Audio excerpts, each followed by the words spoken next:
Play Chopsticks, Janitor. Show us what those hands can do." The words cut through the grand ballroom of the Grandview Arts Foundation like a blade finding bone. 250 guests in silk and diamonds turned as one, their champagne flutes catching the glow from crystal chandeliers that had witnessed a century of Chicago's elite pretending to care about art. Richard Whitmore stood at the edge of the stage, silver hair, immaculate custom Tom Ford tuxedo, fitting like it had been sewn onto his body. His smile carried the practiced cruelty of a man who'd spent 40 years deciding whose dreams deserved oxygen. He raised his glass higher, conducting the symphony of mockery with the subtle flick of his wrist. Darius Mitchell stood alone under the spotlight's unforgiving glare. His custodial uniform hung loose on a frame that had grown lean from too many skipped meals and double shifts. The mop bucket beside him gleamed with industrial cleaner, its handle worn smooth from his calloused grip.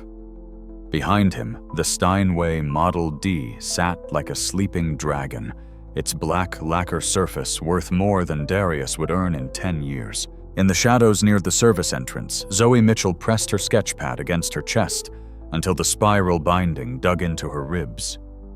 8 years old natural hair pulled into 2 puffs her father had managed that morning oversized hoodie, swallowing her small body. Her brown eyes fixed on her father with an expression no child should have to wear. The terrified recognition that the world was about to hurt someone she loved, and she was powerless to stop it. The laughter built slowly, rippling through the crowd like a wave gathering strength before it crashes. A woman in a gown that cost more than Darius's annual salary covered her mouth with manicured fingers. A man in a tuxedo whispered something to his companion, their shared amusement evident in the twist of their lips. Richard lifted his champagne glass higher. "So, Janitor, enlighten us. What do you know about this magnificent instrument? Or do you just enjoy touching expensive things you can't afford?" The room held its breath, waiting for humiliation to reach its inevitable conclusion. Darius felt every eye in the ballroom burning into his skin. He could feel Zoe's fear radiating from the shadows, like heat from pavement in August. Could feel the weight of assumptions pressing down on his shoulders. Janitor. Custodian. Invisible. Less than. He'd spent 3 years perfecting the art of being nobody, of moving through spaces without claiming them, of existing without insisting on his own existence. But something in Richard's smile, something in the casual cruelty of it, something in knowing that Zoe was watching her father choose between dignity and safety. Something broke. Darius straightened slowly. When he spoke, his voice carried through the ballroom with quiet authority. "It's a Steinway Model D concert grand, 9 feet long, weighing just under 1,000 pounds. 12 116 individual parts, most of them moving. The soundboard is Sitka spruce quarter sawn and aged for resonance. The rim is built from 18 layers of hard rock maple, bent under intense pressure and heat into a shape that takes human hands and inhuman patience to achieve." The laughter died like a candle flame meeting wind. The action uses a unique accelerated mechanism that Steinway patented in 1936. The hammers are covered with compressed wool felt that's been aged for months to achieve the perfect density. The strings are made of high-carbon steel, precisely gauged, stretched to 40,000 pounds per square inch of tension. The keys themselves were once ivory. Now they're composite polymer, designed to absorb the moisture from a pianist's hands, while maintaining the precise weight and response that separates a Steinway from everything else. Richard's smile had frozen on his face like something taxidermied. This particular model was handcrafted in the Hamburg factory. You can tell by the serial number and the tone. Hamburg Steinways have a brighter, more crystalline sound than the New York models, They're preferred by most concert pianists who play European repertoire. Based on the finish and the plate design, I'd estimate this instrument is worth around $400,000. Maybe more if it's been maintained properly. Darius paused, letting the silence press against them. You asked what I know about this magnificent instrument, sir. I know that it deserves better than being used as a prop in your little power games. And I know that 250 people paying $500 a plate to pretend they care about music deserves better than watching you humiliate someone for entertainment. The ballroom had gone completely still. Not the expectant stillness of before, but something heavier. The silence of people realizing they'd misjudged something fundamental. Richard's face had gone red, the color spreading from his collar to his hairline. His jaw worked like he was chewing words he couldn't quite spit out. The glass in his hand trembled slightly, champagne threatening to spill over the rim. "Would you like me to play something?" Darius heard himself say. The words came from somewhere outside himself, from the part of him that remembered what it felt like to claim space instead of apologizing for occupying it. "Or would you prefer I go back to cleaning your toilets?" The challenge hung in the air like smoke after gunfire. Richard's mouth opened and closed like a fish pulled from water. Around the ballroom, guests shifted in their chairs. Champagne glasses paused halfway to lips, conversations dying mid-sentence. The moment had transformed from entertainment into something else, something uncomfortable, something real. A woman near the front cleared her throat. The sound seemed impossibly loud in the silence. "I think we'd all like to hear you play." Her voice carried the authority of old money and older conviction. Her diamonds caught the light as she turned to look directly at Richard. "Wouldn't we, Richard?" It wasn't a question. Richard's carefully constructed smile cracked at the edges. He gestured toward the piano, with a movement that tried to look magnanimous but came across as desperate. "By all means, let's see what our custodial staff has been hiding." Darius felt his heart hammering against his ribs like it was trying to escape. His hands had started shaking, the tremor small enough that maybe nobody else could see it. But he felt it. Felt the 3 years of silence pressing against this moment. Felt Alicia's voice in his memory, the way she used to tell him that music wasn't something he did. It was something he was. He walked toward the piano bench. Each step felt like walking toward a cliff edge in the dark, not knowing if the ground would hold or if he was about to step into nothing. Behind him, he heard Zoe's sharp intake of breath, heard the rustle of fabric as 250 people leaned forward in their seats, heard his own pulse thundering in his ears like drums announcing something he wasn't sure he was ready for. The piano bench was exactly where it should be. The fallboard was already open, the keys gleaming like teeth in the stage lights. Darius sat down slowly, his hands hovering over the keys without touching. The last time he'd done this, the last time he'd let himself feel this, Alicia had been alive. Zoe had been 5. The world had made sense in ways it hadn't since. He could still walk away. Could make some joke about being rusty about only knowing chopsticks after all. Could retreat back into invisibility and safety, and the careful numbness he'd built around himself like armor. But Zoe was watching. And Alicia's voice was in his head, the last thing she'd said to him before the cancer took her ability to speak. "Don't let me take your music with me, Dee. Promise me you'll play again." He'd broken that promise for 3 years. Darius placed his fingers on the keys. The ivory composite felt cool and familiar beneath his palms. Muscle memory, older than grief, reaching through the years of silence. He closed his eyes and let the music come.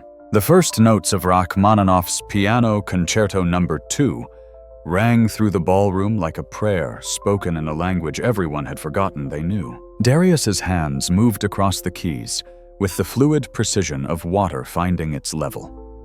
The opening theme emerged slow and deliberate, each note given space to breathe, to resonate, to exist fully before the next one arrived. This wasn't just playing. This was conversation. This was confession. This was 3 years of silence compressed into melody. The piano responded like it had been waiting for exactly these hands. The Hamburg Steinway's bright, crystalline tone filled every corner of the ballroom, climbing into the chandeliers, settling into the spaces between the guests' held breaths. The instrument wasn't just producing sound. It was creating architecture out of emotion, building cathedrals out of air and memory. Darius's fingers danced through the intricate passages, the rapid runs, and cascading arpeggios flowing like they'd never stopped. Like the 3 years of silence had been a pause for breath, rather than an amputation. His left hand provided the foundation deep bass notes that rumbled through the floor, while his right hand sang the melody with a tenderness that made several people in the audience reach for handkerchiefs. He played the way a man speaks the truth after years of lying, raw, urgent, unable to hold back anymore. The music shifted into the second theme, and Darius felt something crack open inside his chest. This was the section that had always reminded him of Alicia. The way the melody climbed and fell, the way it reached for something just beyond its grasp, and fell back exhausted and beautiful. He'd played this for her during her last good week, when she could still sit up in bed, when her eyes still tracked his hands across the keys, when she could still smile at the way certain passages made him close his eyes. Tears ran down his face, dripping onto the keys, but his hands never faltered. The technical demands of Rachmaninoff were legendary. Stretches that seemed designed for hands larger than human jumps, that required absolute precision passages that demanded both power and delicacy in the same breath. Darius executed them flawlessly, not because he was showing off, but because the music required it. Because anything less than complete commitment would be a lie. In the audience, a woman who'd been laughing 3 minutes ago was openly crying. A man in the third row had his hand pressed against his mouth like he was trying to hold something in. Even the waitstaff had stopped moving, frozen in place with trays balanced in their hands, afraid that any movement would break whatever spell was holding the room hostage. Richard Whitmore stood at the edge of the stage where he'd started this whole thing. His face pale, his carefully constructed superiority completely dismantled. He looked like a man watching his entire worldview collapse in real time. Looked like someone who'd just realized he'd made a mistake that couldn't be unmade, said words that couldn't be unsaid. Near the service entrance, Zoe Mitchell had tears streaming down her face. But she was smiling. Smiling like she'd just watched her father remember who he used to be. Smiling like she'd just witnessed a resurrection. Darius drove toward the climax of the piece, the triumphant finale that Rachmaninoff had written to sound like victory, after suffering like dawn, after a night that seemed endless. His hands attacked the keys with controlled violence, every note landing exactly where it needed to land, the sound building and building until it felt like the chandeliers might shake loose from the ceiling. And then with one final decisive chord, he stopped. The silence that followed the last note felt like the silence after a storm. Like the world taking its first breath after being held underwater. Like the moment after lightning strikes and before the thunder arrives. Nobody moved. Nobody breathed. The final chord hung in the air, sustained by the piano's resonance, gradually fading into something that felt more like memory than sound. And then from the back of the ballroom, someone started clapping. Then another person. Then another. Within seconds, the entire room was on its feet, applause crashing through the space like waves against rocks. People weren't just clapping. They were cheering, shouting. Some were still crying. Some were laughing. Everyone was transformed.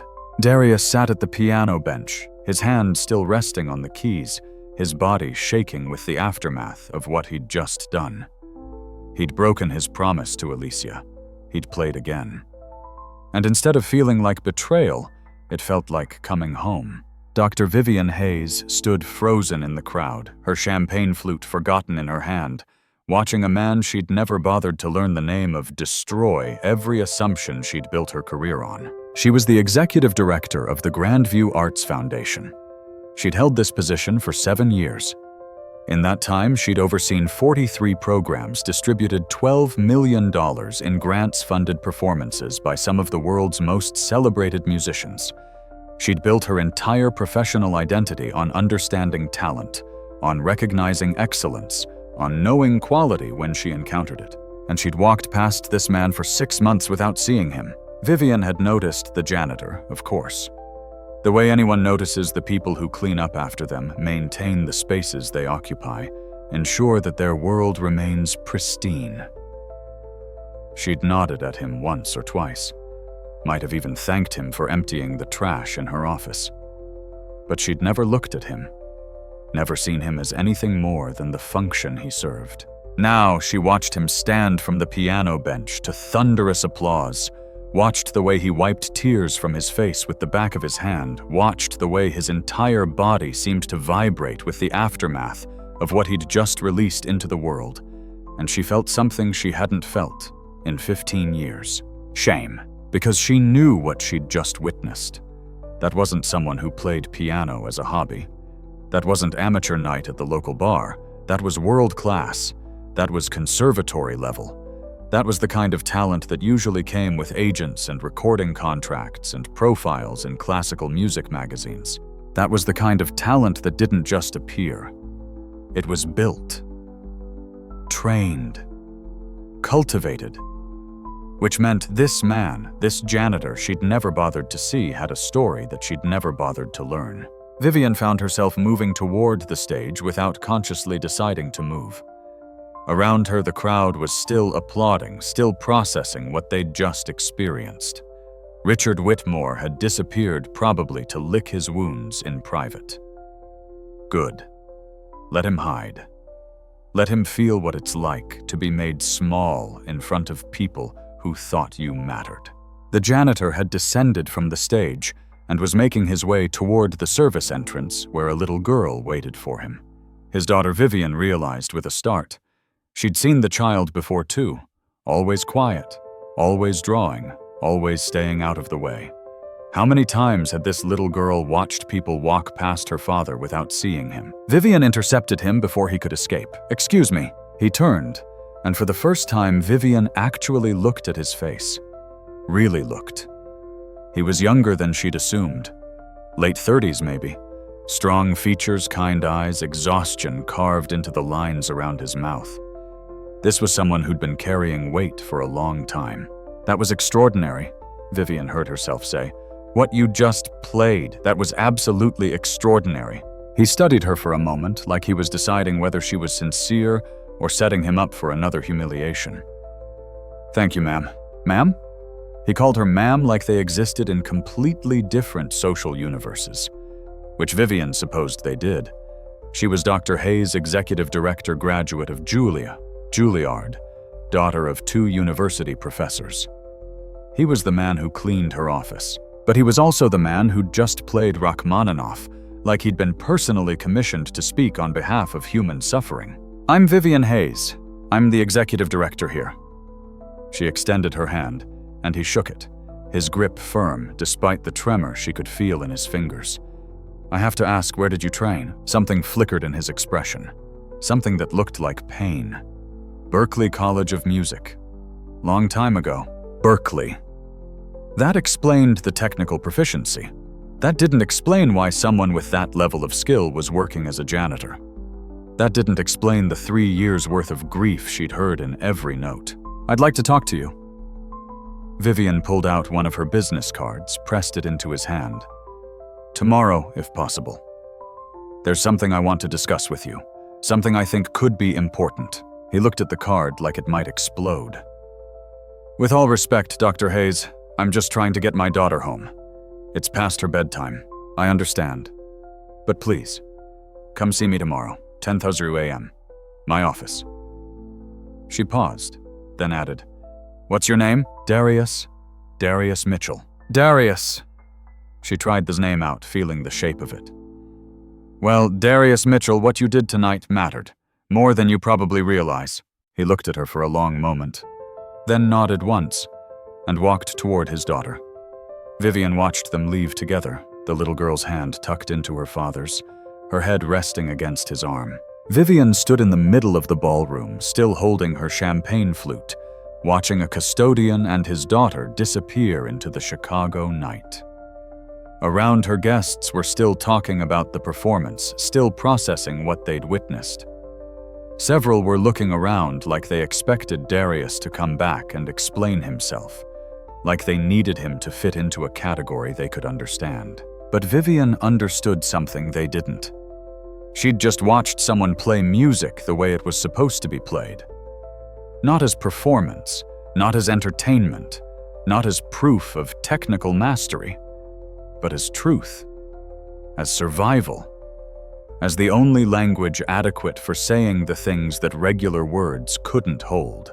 And she hadn't played like that in 15 years. That night, Vivian Hayes couldn't sleep.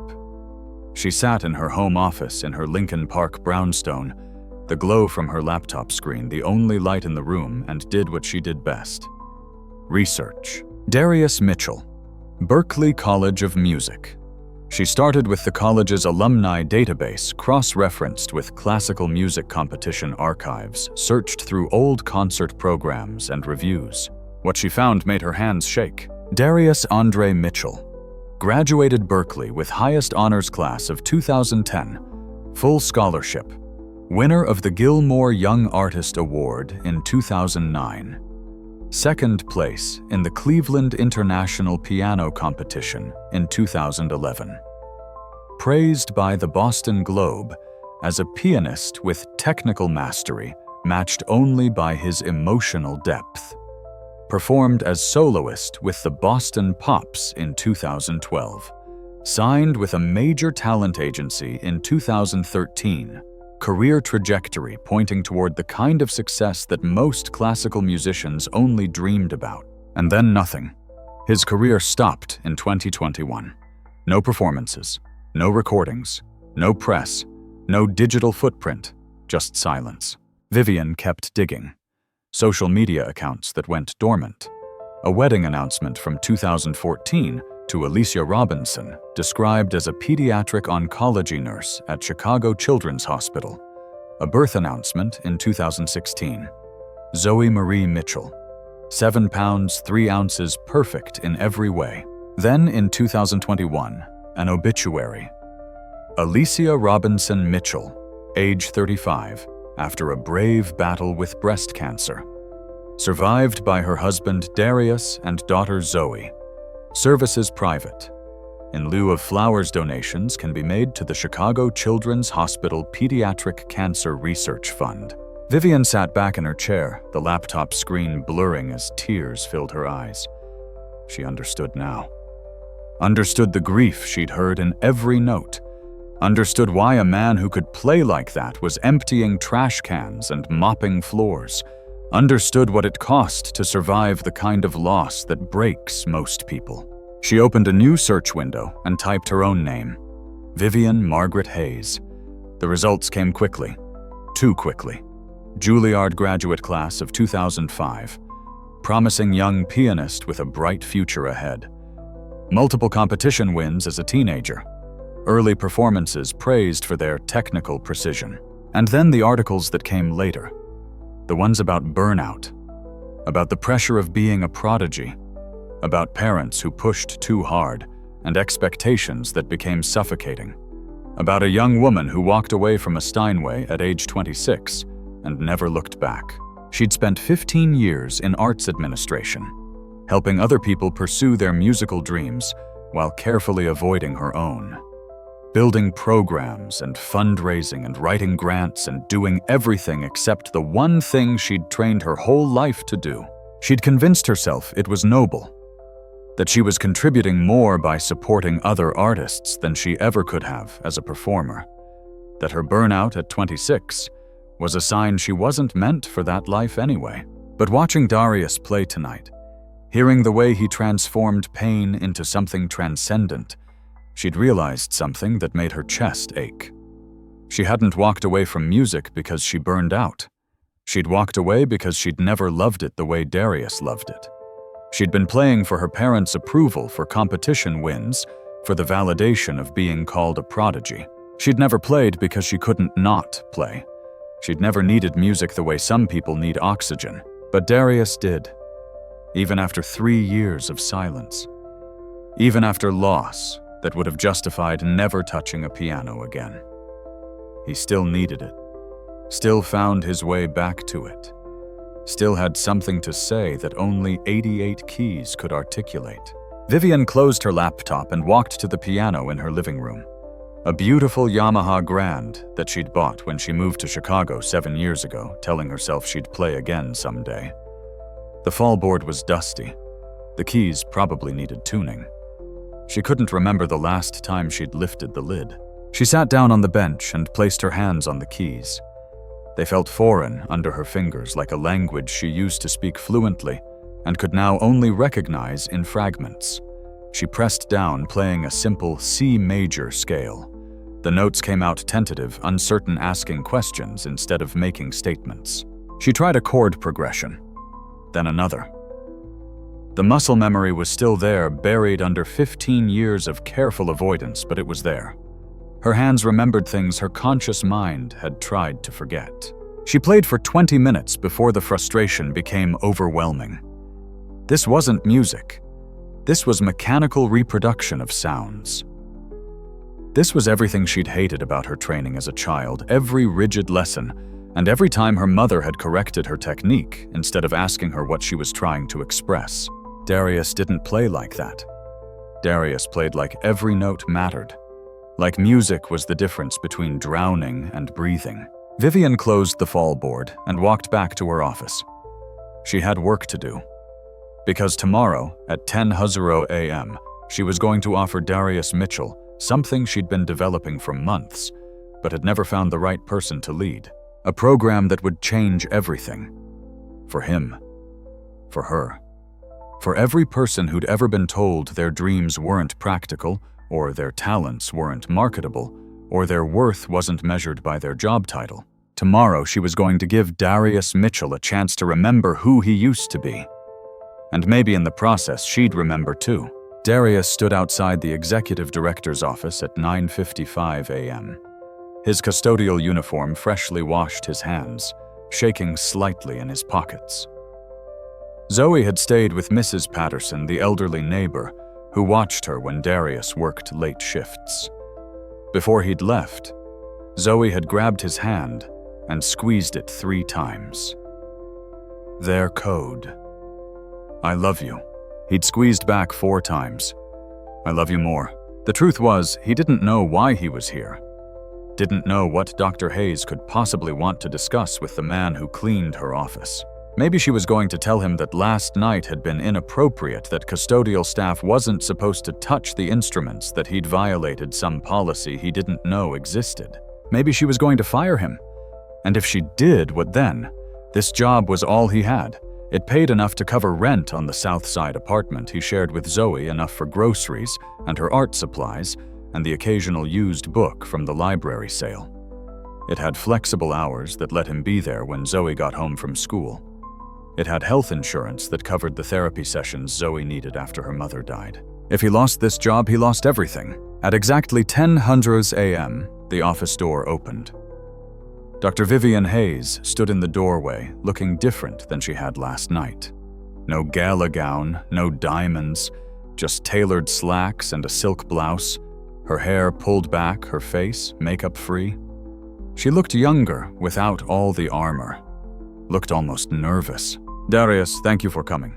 Please sit down. The office was exactly as he remembered from cleaning it. Neat desk, floor-to-ceiling bookshelves framed degrees from Juilliard photographs of Dr. Hayes shaking hands with famous musicians and politicians. A Yamaha grand piano in the corner that Darius had never seen her touch. He sat in one of the leather chairs across from her desk, trying not to think about how much it probably cost. Trying not to feel like he didn't belong here in daylight when he wasn't invisible, when he was supposed to be seen. Dr. Hayes sat across from him, her hands folded on the desk between them. I spent half the night researching you. She said it without preamble, without apology. Berkeley, the Gilmore Award, Cleveland International, the Boston Pops performance. You weren't just good, Darius. You were exceptional. You were on your way to the kind of career most pianists would kill for. Darius felt his jaw tighten. That was a long time ago. 3 years. That's not a long time. That's barely any time at all. She leaned forward slightly. I also found your wife's obituary. I'm so sorry for your loss, Ari. The words landed like stones in still water, creating ripples that spread wider than they should. Darius looked away, focusing on a spot on the wall behind her shoulder. Is that why you asked me here to discuss my past? No. I asked you here to discuss your future. Vivian pulled out a folder from her desk drawer, slid it across to him. For the last 6 months, I've been developing a new program for the foundation. Music education for underserved communities. Adults and children who've never had access to quality instruction. People who've been told that music is for other people. People with money and connections and the right background. Darius opened the folder. Inside were mission statements, budget projections, facility proposals, testimonials from community leaders about the need for this kind of program. I've had the funding approved. I've had the board sign off on it. I've had everything ready to launch for 2 months. Vivian's voice was steady but intense. The only thing I've been missing is the right person to lead it.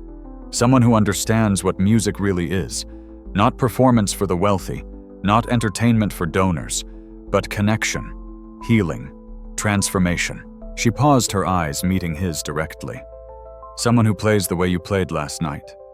Like music is the difference between drowning and breathing. Darius closed the folder carefully. With all respect, Dr. Hayes, I'm not a teacher. I'm a janitor who used to play piano. You're a Berkeley graduate with a Gilmore Award and a performance history that would qualify you to teach at any conservatory in the country. And more importantly, you're someone who understands what it costs to lose something you love and find your way back to it. I haven't found my way back. Darius heard the edge in his own voice. Last night was the first time I've touched a piano in 3 years. That doesn't make me qualified to teach anyone anything. Last night you made 250 people who came to that gala to see and be seen stop caring about being seen. You made them listen. You made them feel. Vivian's voice carried absolute conviction. That's not something you can teach in a classroom. That's not something you learn from a textbook. That's who you are. Darius stood up, the folder still in his hands. I appreciate this, I really do. But I have a daughter to support. I have bills to pay. I can't afford to take risks on programs that might not work out.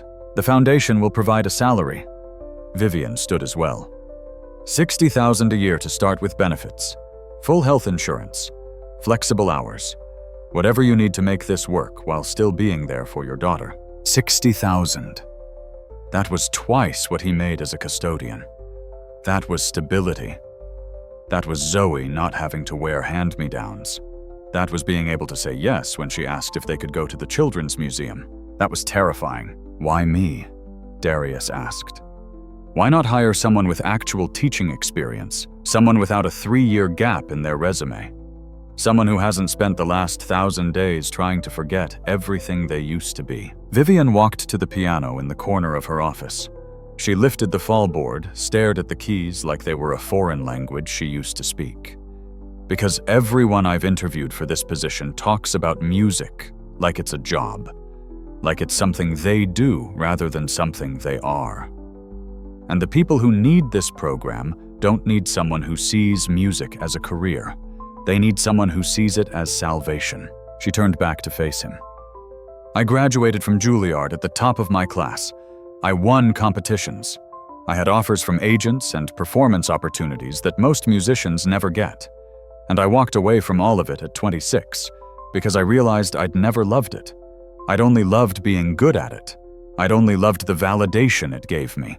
Her voice cracked slightly.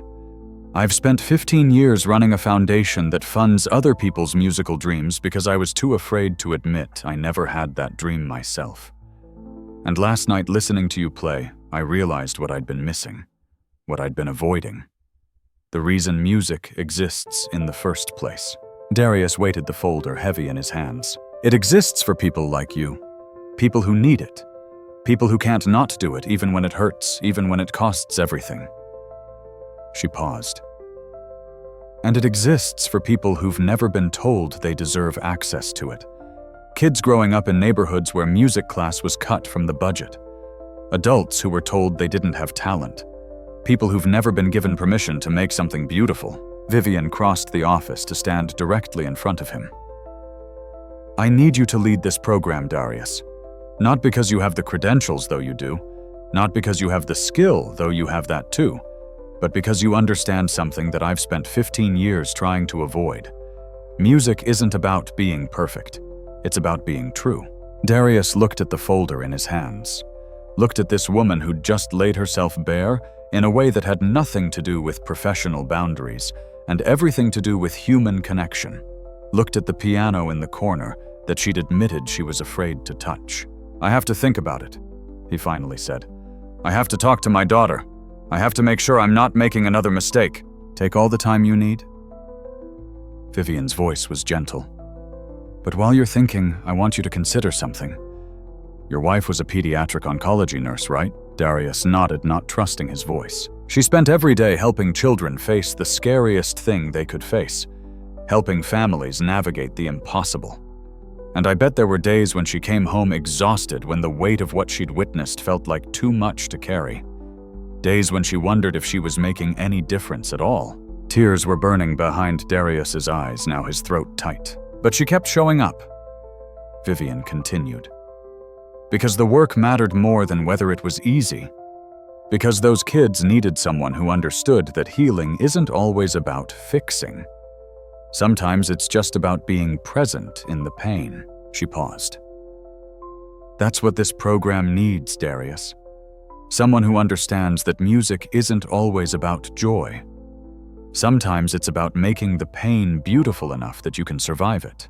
Darius stood there. This woman's business card in one hand, the program folder in the other. His dead wife's voice in his memory saying the thing she'd made him promise right before the cancer took her ability to speak. Don't let me take your music with me, Dee. Promise me you'll play again. Promise me you'll teach Zoe that loss doesn't mean the end. He'd broken that promise for 3 years. Last night, for 7 minutes, he'd remembered what it felt like to keep it. I'll think about it, he said again. And this time he meant it. That evening, Darius sat at the small kitchen table in his South Side apartment while Zoe did homework on the couch, her legs tucked under her pencil, moving across paper with the same focused intensity she applied to everything.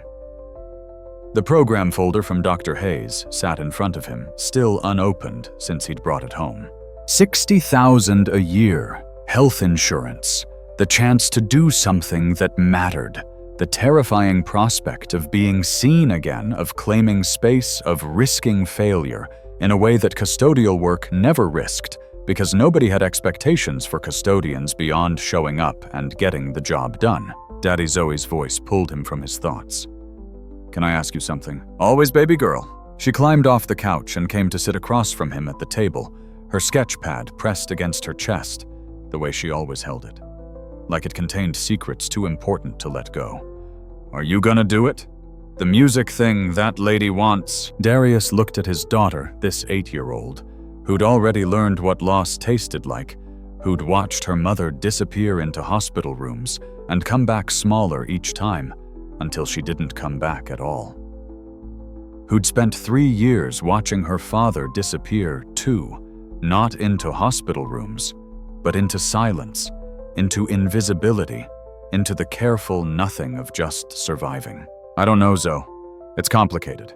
Because you're scared. The question landed with the casual brutality of children who haven't learned to pretend yet. Darius felt something crack in his chest. Yeah, baby. Because I'm scared. Zoe nodded like this made perfect sense. Mama was scared too. At the hospital. I heard her tell you once. Darius remembered that conversation.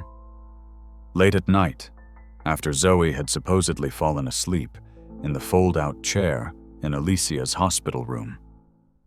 Alicia had been having a good day, one of the last ones, when the pain medication was strong enough to work, but not so strong she couldn't think clearly. "I'm terrified, Dee." She had whispered, her hand in his. Not of dying exactly, but of what happens after.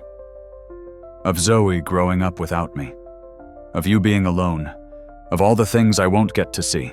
But she did it anyway. Zoe continued pulling Darius back to the present. She was scared, but she still went to work. Still helped those kids. Still smiled at me even when I knew she was hurting. "How do you remember so much? You were only 5 when she died." "I remember everything about Mama." Zoe's voice was matter-of-fact. "I remember how she smelled like the hospital soap, but also like that coconut lotion she used. I remember how she sang off-key and didn't care. I remember how she told me that being brave didn't mean not being scared. It just meant being scared and doing the thing anyway." Darius felt tears running down his face now, not even trying to hide them. Zoe had seen him cry too many times for him to pretend he was okay when he wasn't. "I think she'd want you to do it," Zoe said quietly. "The music thing. I think she'd want you to stop being invisible." "Baby, I'm not invisible. I'm right here. You're here." Zoe's eyes were too old for 8, too knowing. "But sometimes you're not. Sometimes you're somewhere else in your head, somewhere sad. And I think maybe if you did the music thing, you'd come all the way back." The words hit Darius like a physical blow. Because she was right. He'd been half present for 3 years, going through motions, checking boxes, surviving, but not living. And his 8-year-old daughter had noticed. Had been carrying that knowledge around while he convinced himself he was protecting her by staying stable and safe and small. "Wait here." He stood up, walking to his bedroom. In the closet on the top shelf behind boxes of Alicia's things, he couldn't bring himself to sort through, was a leather journal. Her journal. The one she'd kept during her last 6 months when talking had become too exhausting, but she still needed to say things. He'd only read it once the week after she died, and the grief had been so overwhelming he'd put it away and never opened it again. But now he pulled it down, dusted off the cover, brought it back to the kitchen table. Zoe's eyes went wide. "Is that Mama's?" "Yeah, baby, it is." Darius opened the journal to a random page. Alicia's handwriting already shaky from the medication, and the weakness filled the lined paper. He read silently, then out loud. October 14th, 2021. Bad day today. Pain is worse. But Zoe drew me a picture of us at the park, and it made me remember that joy still exists, even when I can't feel it myself. Dee played for me tonight. Just Chopin preludes soft enough not to disturb the other patients. I watched his hands on the keys and remembered why I fell in love with him. Not because he's talented, though he is, but because when he plays, he's completely honest. No pretending, no armor, just truth. Darius's voice broke on the last word. He flipped forward a few pages, found another entry. November 3rd, 2021. Doctors say it's spreading faster than they expected. I'm trying to be brave for Zoe, for Dee, but I'm so angry. Angry that I won't see Zoe grow up.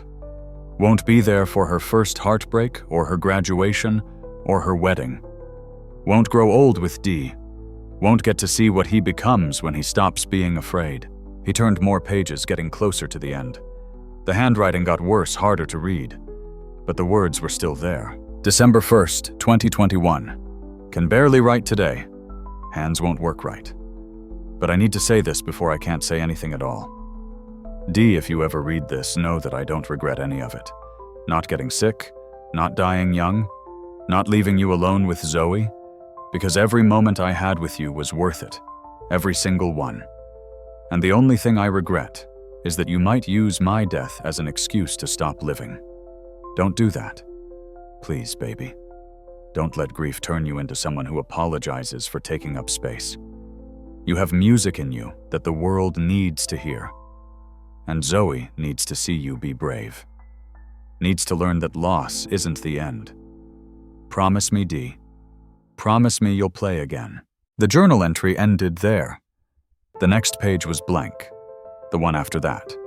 All the remaining pages empty because a week after writing that entry, Alicia had slipped into unconsciousness and never woken up. Darius closed the journal carefully, his hands shaking.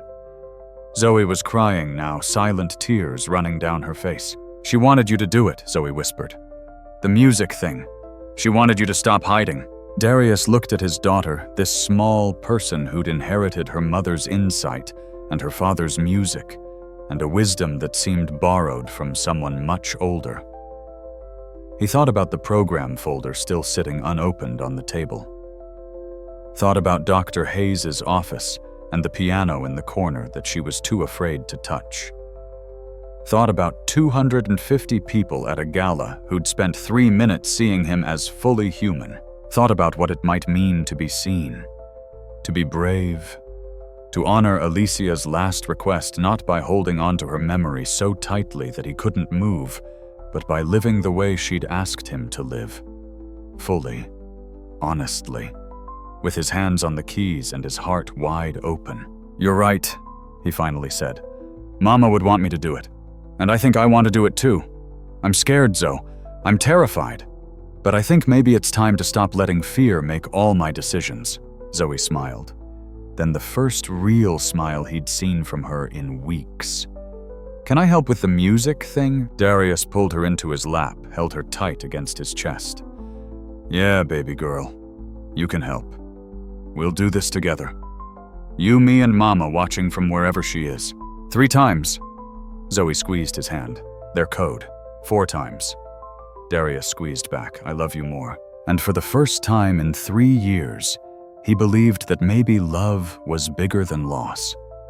That maybe grief didn't have to be the end of everything.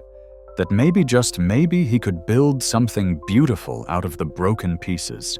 3 weeks later, Darius stood in an abandoned warehouse on Chicago's west side, trying to reconcile Vivian Hayes's enthusiasm with the reality in front of him. Water damage stained the ceiling. Windows were so filthy they barely let in light. The concrete floor was cracked in places, revealing dirt and debris underneath. Graffiti covered the walls, most of it faded, some of it surprisingly artistic. It needs work. Vivian stood beside him, arms crossed, watching his reaction with the nervous energy of someone showing off something they'd fallen in love with but worried nobody else would understand. That's one way to put it. Darius walked further into the space, his footsteps echoing in the emptiness. How long has this been abandoned? 4 years. It used to be a community center, but the city cut funding and it closed. The foundation acquired it last year with the idea of eventually doing something with it. She turned in a slow circle, taking in the decay. But the bones are good. High ceilings for acoustics. Plenty of space. And look, she walked to the far end of the warehouse and pulled a tarp off something Darius hadn't noticed. Underneath was a piano. Not a Steinway, not a concert grand, just an old upright that had clearly seen better days. But when Darius crossed to it and pressed a key, the note came out true. Flat out of tune, but the tone was still there underneath the neglect. How long has this been here? It was abandoned with the building, but I had a tuner come look at it. He says it's salvageable. Nothing that cleaning and tuning can't fix. Vivian paused. I know it's not what you're used to playing. Darius ran his hand across the worn keys, feeling the chips and scratches in the ivory composite. It's perfect. This isn't about having the best equipment. It's about showing people that music is for everyone, not just people who can afford Steinways. He turned to look at the rest of the warehouse again, his mind already sketching possibilities. We'd need to clean everything, obviously.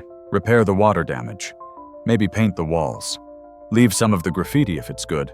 Make it feel like it belongs to the community. Bring in chairs, music stands, maybe some used instruments. Vivian was smiling now, real relief in her expression. So you'll do it. You'll lead the program. Darius took a breath, feeling the weight of the decision settle onto his shoulders, feeling Alicia's voice in his memory, Zoe's wisdom, the 3 years of silence he was choosing to leave behind. I'll do it. But I need you to understand something. Anything. I'm going to fail sometimes. I'm going to have days where the grief is too much and I can't be what these students need.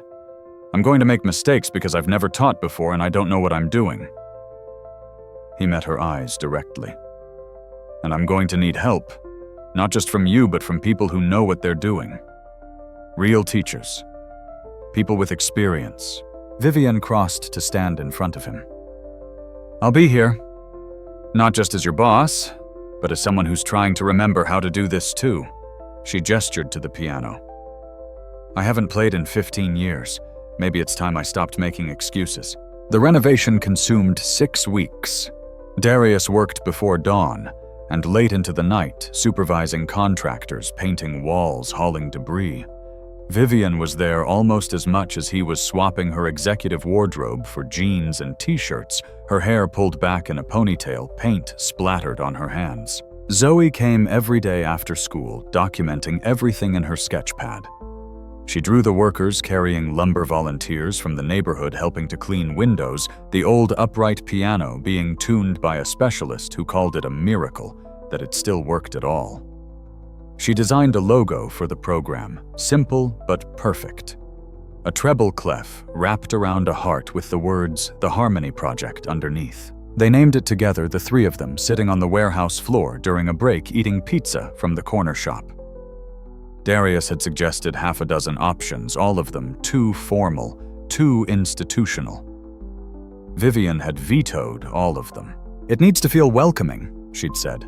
Like something people can belong to, not something that belongs to professionals. What about the Harmony Project? Zoe had suggested, her voice quiet but certain. Because that's what music is, right? Different notes coming together to make something beautiful. Darius and Vivian had looked at each other, then at this 8-year-old, who seemed to understand things that most adults missed. The Harmony Project. Perfect. They opened registration 6 weeks after the gala, expecting maybe 20 or 30 people. Within a week, they had 60 applications. Within 2 weeks, over 100. They had to create a waiting list, had to figure out how to accommodate more students than they'd planned for. The first session started on a Monday in late February, gray Chicago winter, pressing against the windows. But inside the warehouse, the space was warm with borrowed heaters and possibility. Darius stood at the front, looking at the 25 people who'd shown up for this first session, and felt his hands start to shake. They were so different, so beautifully, terrifyingly different. Isaiah Thompson sat in the back row, 16 years old, wearing a Bulls jersey 2 sizes too big. His face set in an expression that dared anyone to expect anything from him. Darius knew his story from the application. Grew up in Englewood, father in prison, mother working 3 jobs. No music education in his schools because the budget had been cut years ago. But Mrs. Richardson, the church lady who'd referred him, said he had rhythm in his bones and anger that needed somewhere to go. Grace Morrison chose a chair near the door, her 68-year-old hands trembling with arthritis, her eyes bright with something that looked like hope and fear mixed together. She'd played piano at her church for 40 years until her hands got too bad and the pain made her stop. She wrote in her application that she missed it. Missed the feeling of making something beautiful. Missed who she used to be when her hands still worked the way they should. Keisha Williams was 12, sitting between her foster mother and the social worker assigned to her case. She didn't make eye contact with anyone, her entire body language screaming that she'd learned to take up as little space as possible. The social worker's notes said she hadn't spoken in the 6 months since she'd been removed from her biological parents' home. But she'd responded to music therapy with the previous placement. Maybe the social worker had written, maybe this program could help her find her voice. Tommy Rodriguez sat near the back, 45 years old, wearing a Cubs cap pulled low over his eyes, his left hand tapping a constant rhythm against his thigh that he probably didn't even realize he was doing. Veteran. 2 tours in Afghanistan. PTSD that made sleep impossible and crowds unbearable. The VA therapist who'd referred him said he'd spent the last 5 years trying every treatment available, and the only thing that seemed to help was listening to music. Maybe learning to play would help more. And there were others. A single mother with 3 kids who'd never had time for herself. A teenager who'd aged out of foster care and was trying to figure out how to build a life from nothing. An elderly man who'd always wanted to learn piano, but had been told as a child that boys didn't do things like that. A woman in her 30s who'd survived an abusive marriage and was trying to remember what it felt like to create something instead of just enduring. Every single one of them carrying weight, every single one of them showing up anyway. Darius opened his mouth to speak and found his throat too tight to form words. Vivian stepped up beside him, her presence a quiet support. "Welcome to the Harmony Project," she said, her voice carrying through the space. "My name is Dr. Vivian Hayes, and this is Darius Mitchell. We're grateful you're here." She paused, looking at each person in turn. "This program exists because we believe something that the world has forgotten. Music isn't just for people with money or training or natural talent. Music is for everyone. It's a human right, not a privilege." Darius found his voice then. "I'm not going to stand up here and teach you technique. Not yet. First, I need you to understand something." He stepped forward, hands out of his pockets, despite the tremor. "I'm a 38-year-old widower who spent the last 3 years as a janitor because I was too scared to do what I'm doing right now. I have a daughter who reminds me every day that being brave doesn't mean not being scared. It just means being scared and showing up anyway." He looked at Isaiah with his defensive posture, at Grace with her trembling hands, at Keisha, who wouldn't meet anyone's eyes, at Tommy with his cap pulled low, at all of them. "Some of you haven't played in years. Some of you have never played at all. Some of you are dealing with things that make even getting out of bed in the morning feel impossible." His voice got stronger. "And every single one of you chose to come here anyway. That's the bravest thing. Not playing perfectly, not performing for others, just showing up." He crossed to the piano, sat down at the bench. "This program isn't about making you into concert pianists. It's not about competitions or recitals or proving anything to anybody. It's about giving you a language for the things you can't say with words.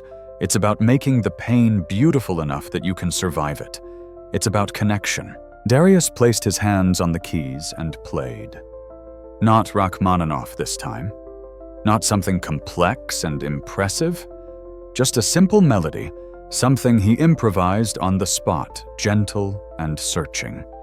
The notes filled the warehouse warm despite the winter outside, honest despite the broken things they were all carrying. When he finished, Grace Morrison was crying silently.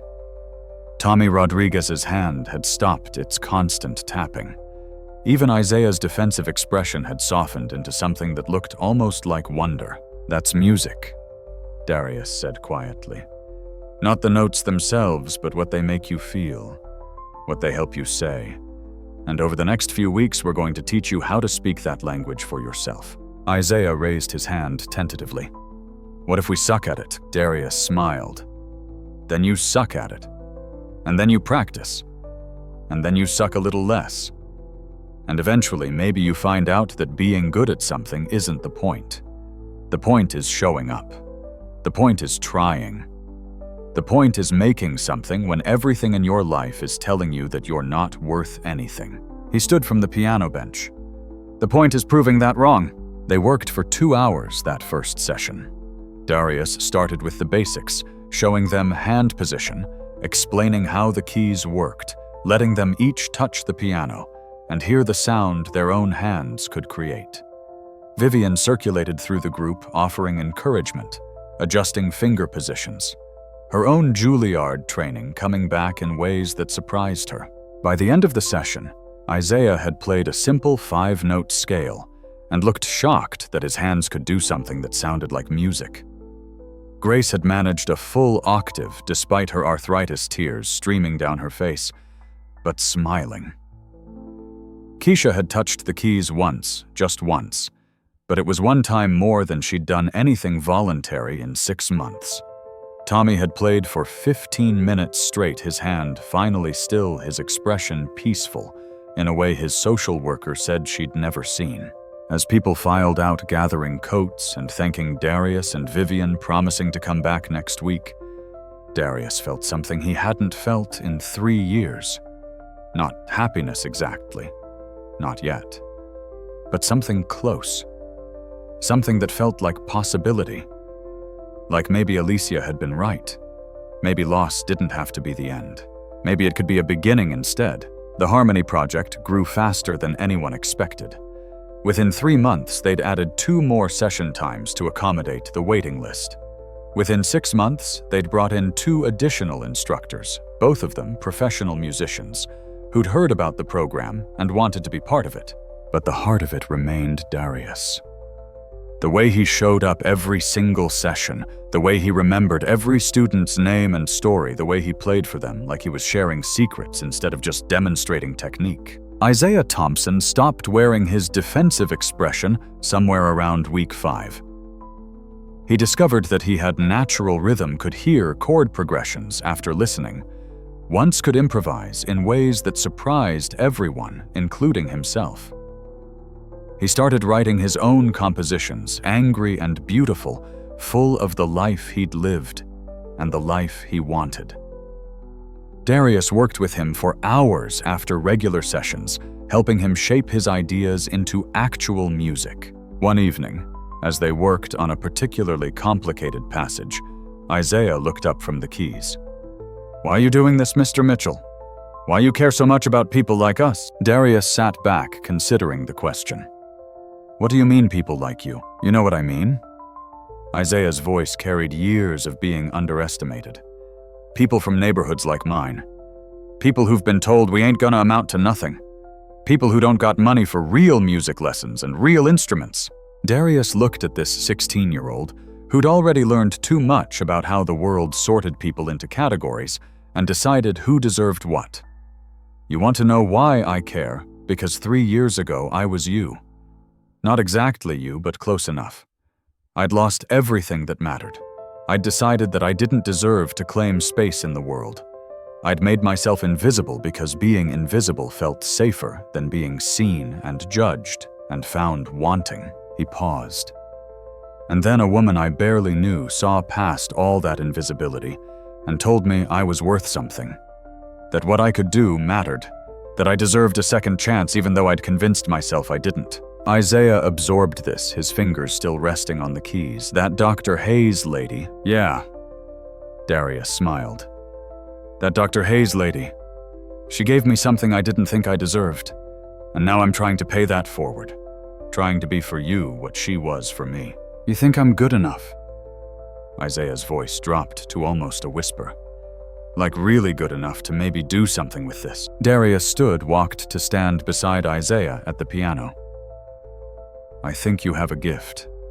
I think you have something to say that nobody else can say exactly the way you'd say it. I think if you work hard and stay with it, you could absolutely do something with this. Perform, teach, compose, whatever you want." He put his hand on Isaiah's shoulder. "But more than that, I think you're already good enough. Not because of your talent, but because you're you. You're someone who showed up when it would have been easier to stay home. Someone who keeps coming back even when the music is hard. Someone who's brave enough to create something when the world has tried to convince you that you're only here to survive." Isaiah looked up at him, and Darius saw tears in the teenager's eyes. "Nobody ever said anything like that to me before." "Well," Darius had to clear his own throat.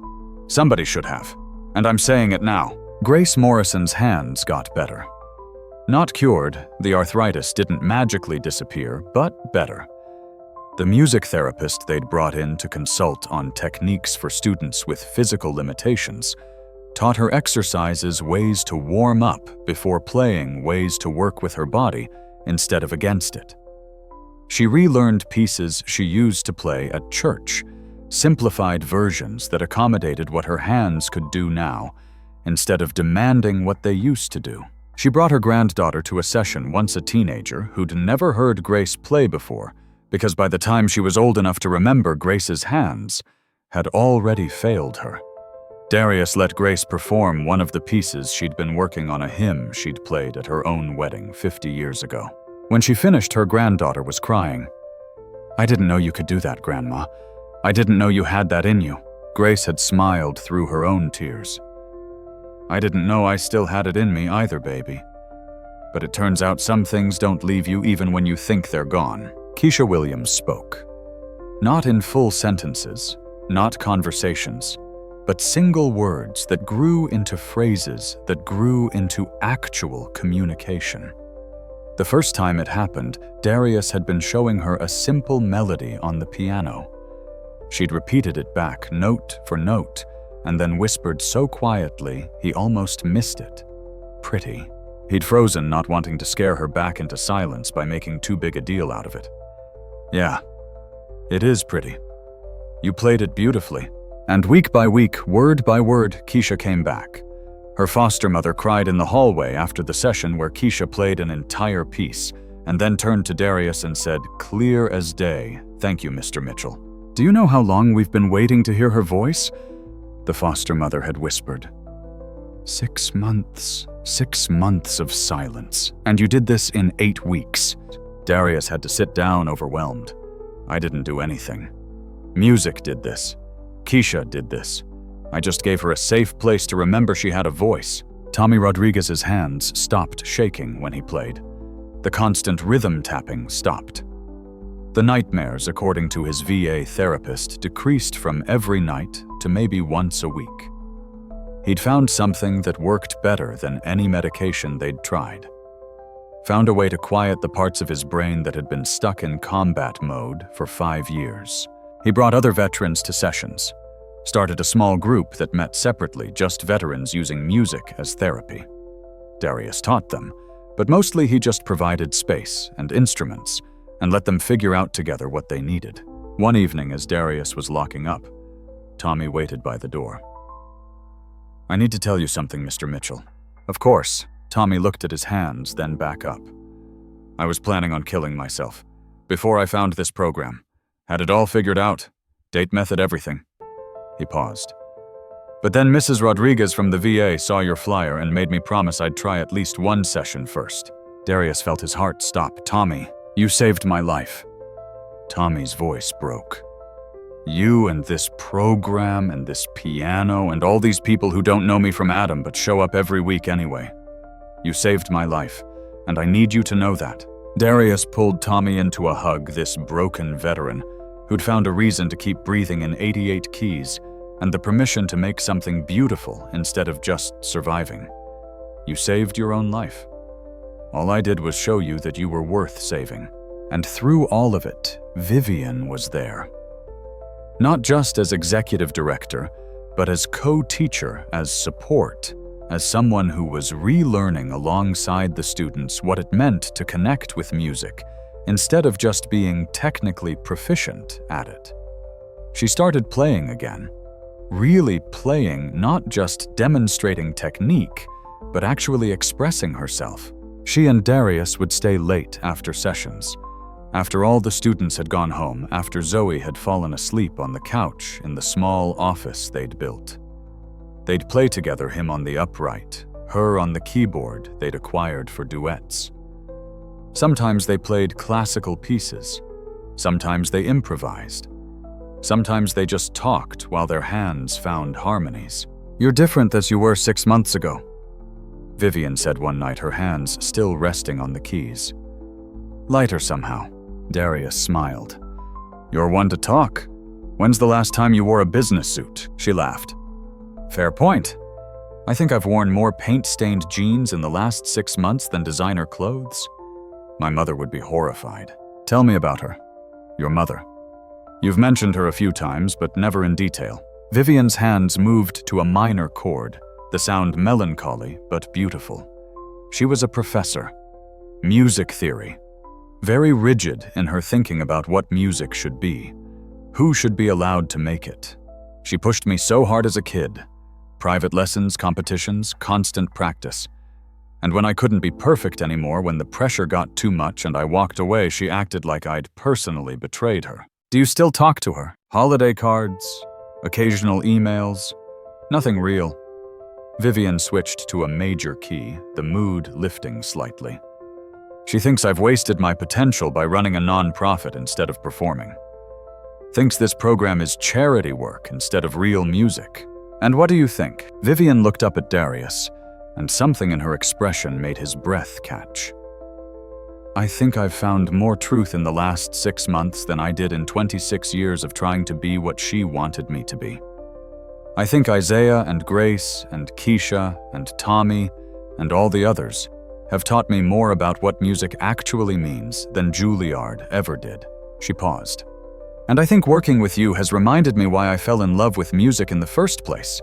Not for the performances or the accolades or the approval, but for this: connection, honesty, making something together that neither of us could make alone. The warehouse was quiet around them, just the two of them, and the instruments and the winter night pressing against the windows. Darius felt something shift in the air between them, something that had been building for months, but neither of them had been ready to name. Vivian. He started, then stopped. Not sure how to finish, she smiled, soft and knowing. I know. Me too. But slowly, okay, I'm still figuring out how to be this version of myself. And you're still healing. And we're both still learning how to be brave in ways that have nothing to do with music. Slowly, Darius agreed, but definitely. They played together for another hour, their hands finding each other's melodies, their music saying the things they weren't quite ready to say with words. And it was enough. For now, it was more than enough. 5 months after the Harmony Project opened its doors, they held their first public recital. Darius had been nervous about it, worried that putting students on stage with an audience would recreate the kind of pressure and performance anxiety that he'd been trying to help them escape. But Isaiah had pushed for it, and Grace had agreed, and one by one the students had said yes, they wanted to show people what they'd learned. So they'd arranged for the recital to happen at a small community center. Nothing fancy, just a space with chairs and an upright piano, and a few dozen people who'd come to support their neighbors and family members. Zoe had designed programs on her tablet, simple but elegant, with each student's name and what they'd be performing. Vivian stood backstage with the students running through last-minute encouragement, adjusting sheet music, steadying, shaking hands. Darius peeked out at the audience and felt his stomach drop. More than 100 people had shown up. Standing room only. Local news had sent a reporter after hearing about the program. Chicago Tribune had run a small feature that morning about community music education. This was bigger than he'd planned, more visible, more chances for things to go wrong. Daddy? Zoe appeared at his elbow, her sketch pad under her arm as always. You look scared. I am scared, baby girl. What if they mess up? What if people judge them? What if this is too much pressure? Zoe looked up at him with 8-year-old wisdom. Then they mess up and people judge them and it's too much pressure. And they'll survive it anyway. Just like you survived that night at the fancy party when the mean man tried to make you feel small. She squeezed his hand 3 times. Their code. You taught them they're worth something. That doesn't go away just because they hit a wrong note. Darius pulled his daughter into a hug, marveling again at how someone so small could carry so much understanding. You're right. You're absolutely right. I usually am. Zoe said it so seriously that Darius couldn't help but laugh. The recital started with Isaiah. He'd insisted on going first, said if he didn't do it right away, he'd lose his nerve. He walked onto the small stage wearing a button-down shirt that someone had donated to the program, his hands shaking slightly as he sat at the piano. He'd written his own piece, called it Englewood Dreams, and it was everything Isaiah was, angry and hopeful and defiant and beautiful all at once. The melody spoke of broken streetlights and police sirens and mothers working night shifts and kids growing up too fast. But underneath that, threaded through it, was something else. Hope. Possibility. The stubborn insistence that neighborhood didn't have to be destiny. Isaiah played with his whole body, leaning into the keys during the powerful sections, pulling back during the quieter moments. He hit 2 wrong notes, but he didn't stop, didn't apologize, just kept going like Darius had taught him. Music isn't about perfection. It's about truth. When he finished, the applause was thunderous. People stood. Someone whistled.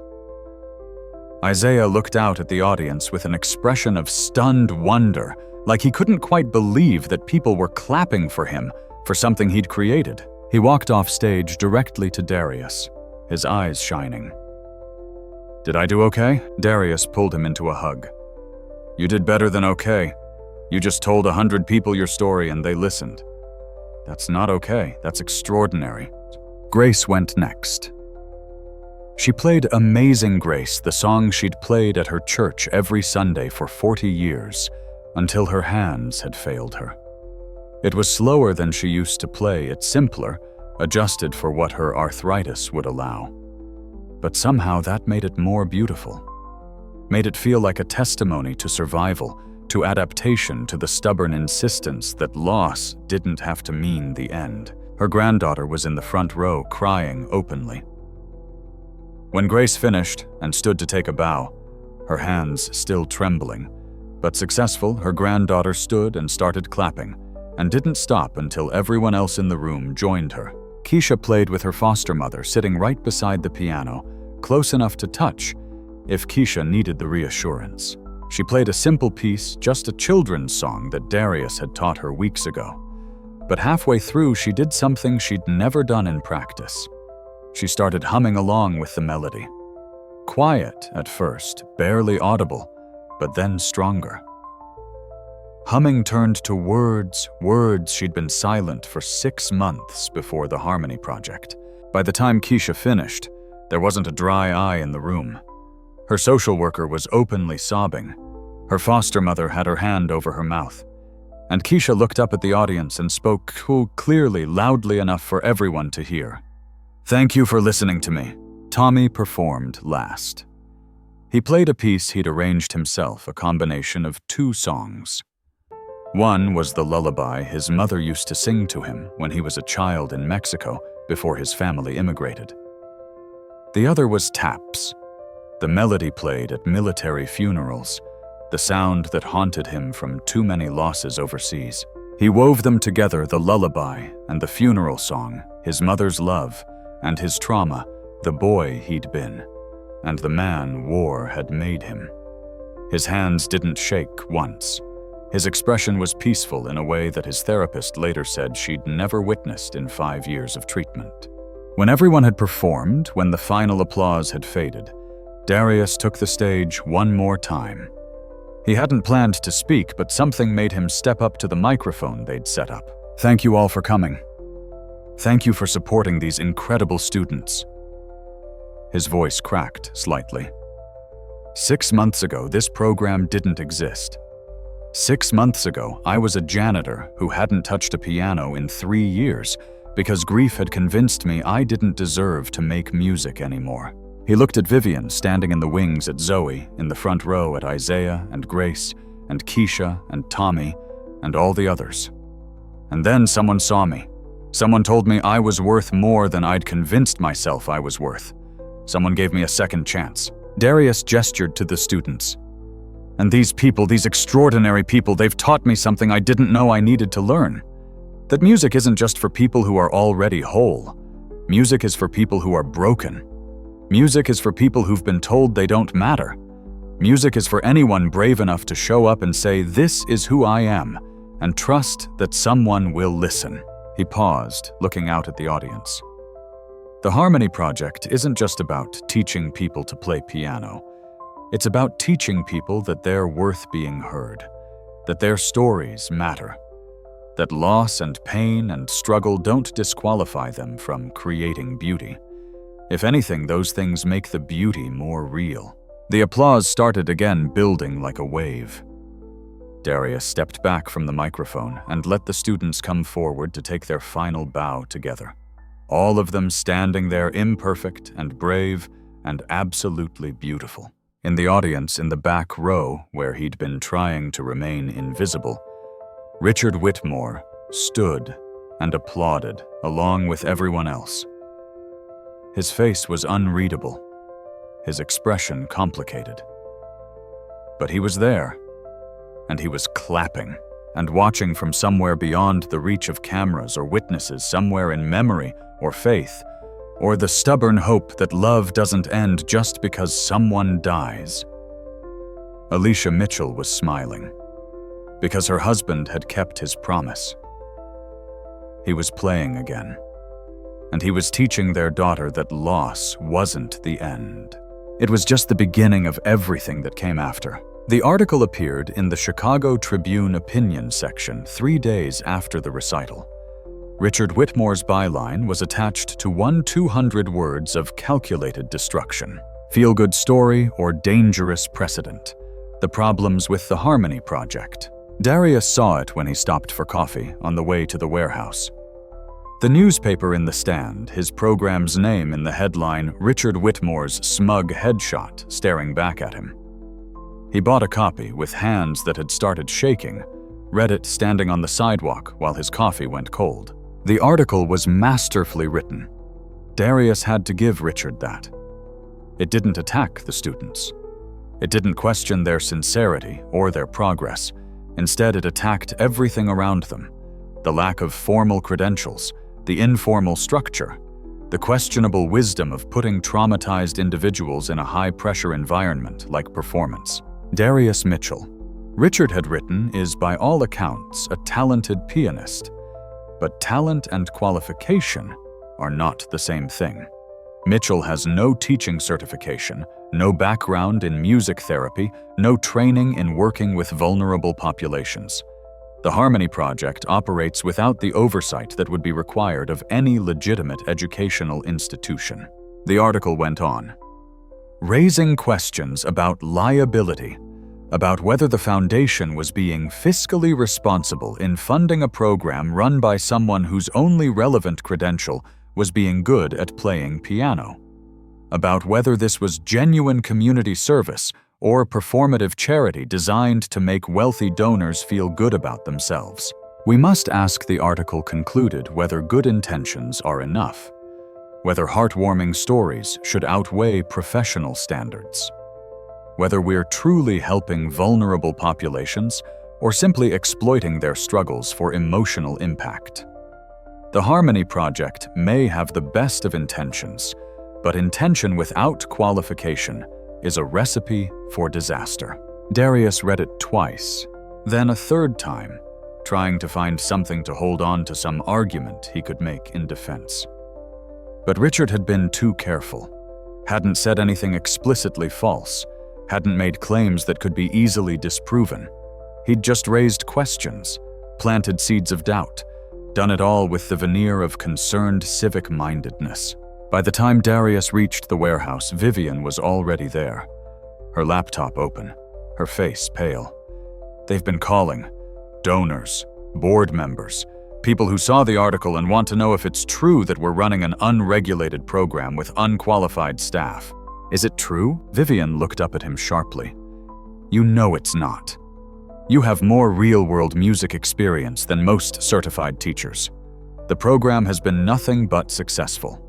Every single student has shown measurable improvement in their mental health and their skills, but I'm not certified.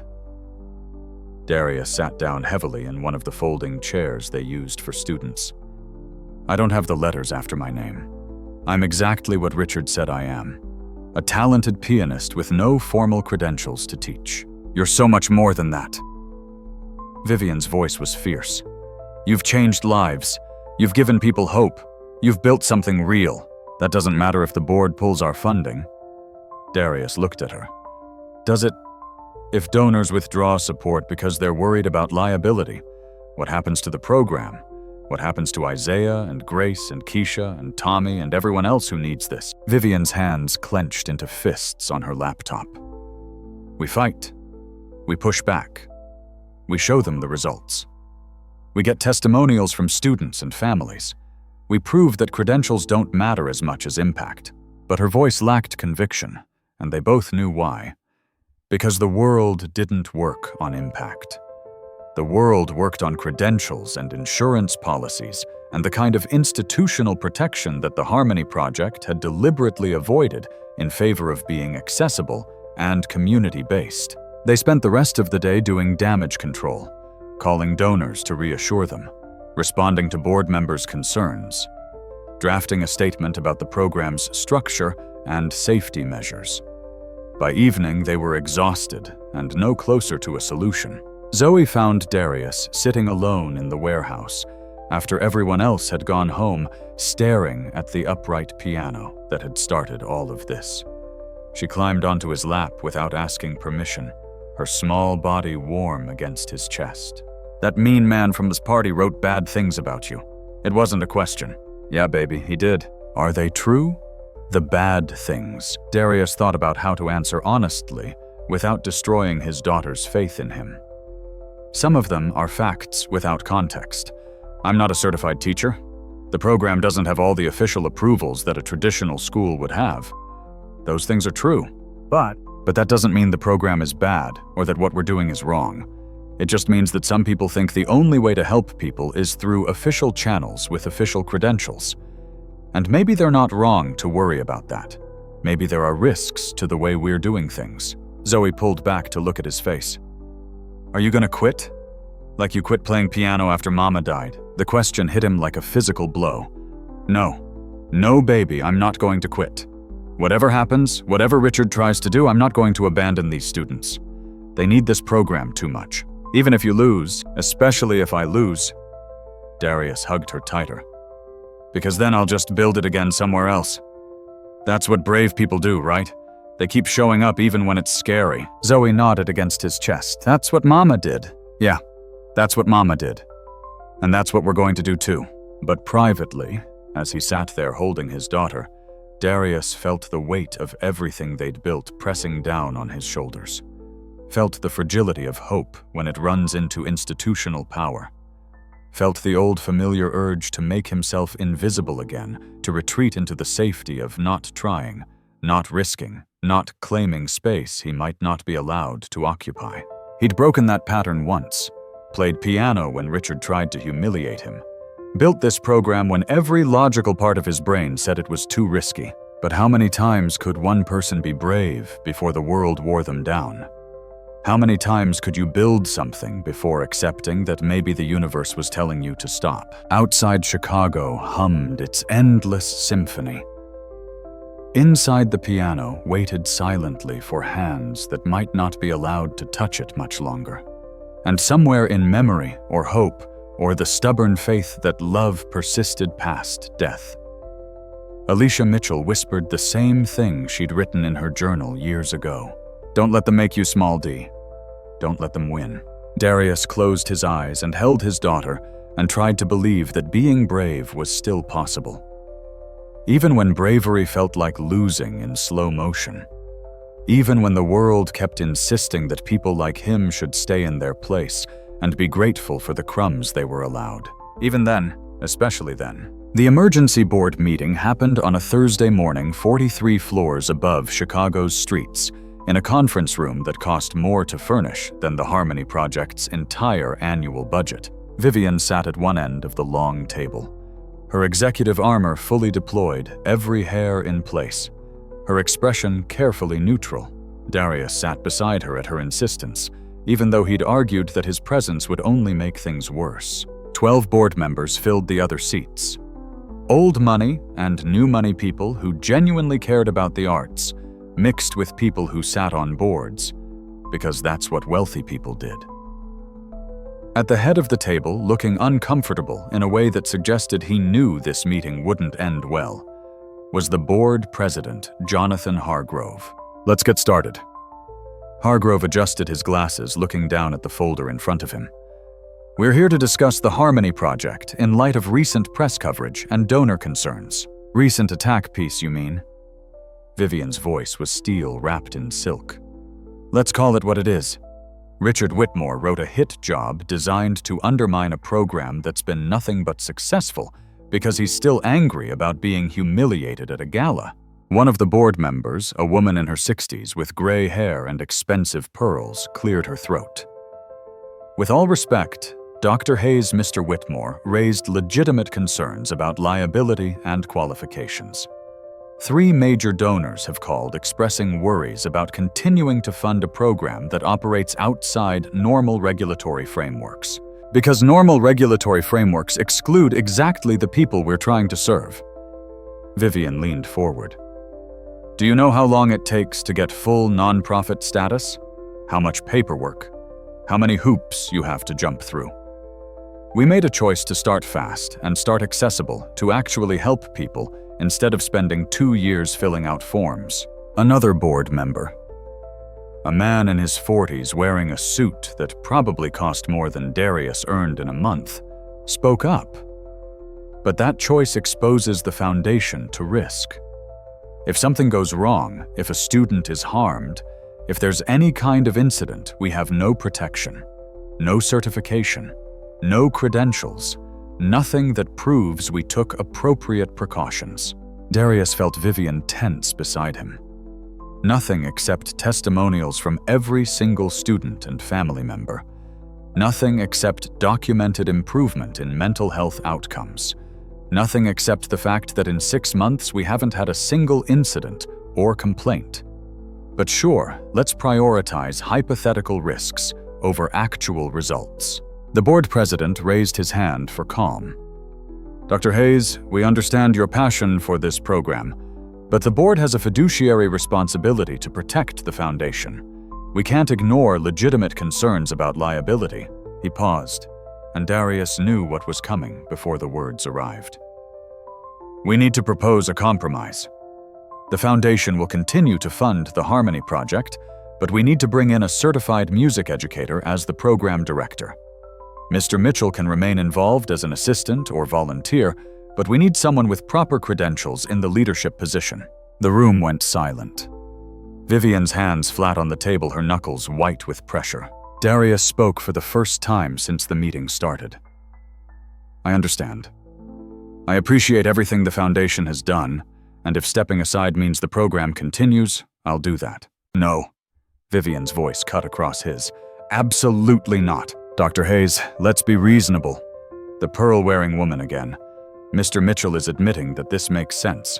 Mr. Mitchell is offering to sacrifice himself because he's more concerned about the students than his own role. Vivian stood up, and Darius saw something fierce and uncompromising in her expression.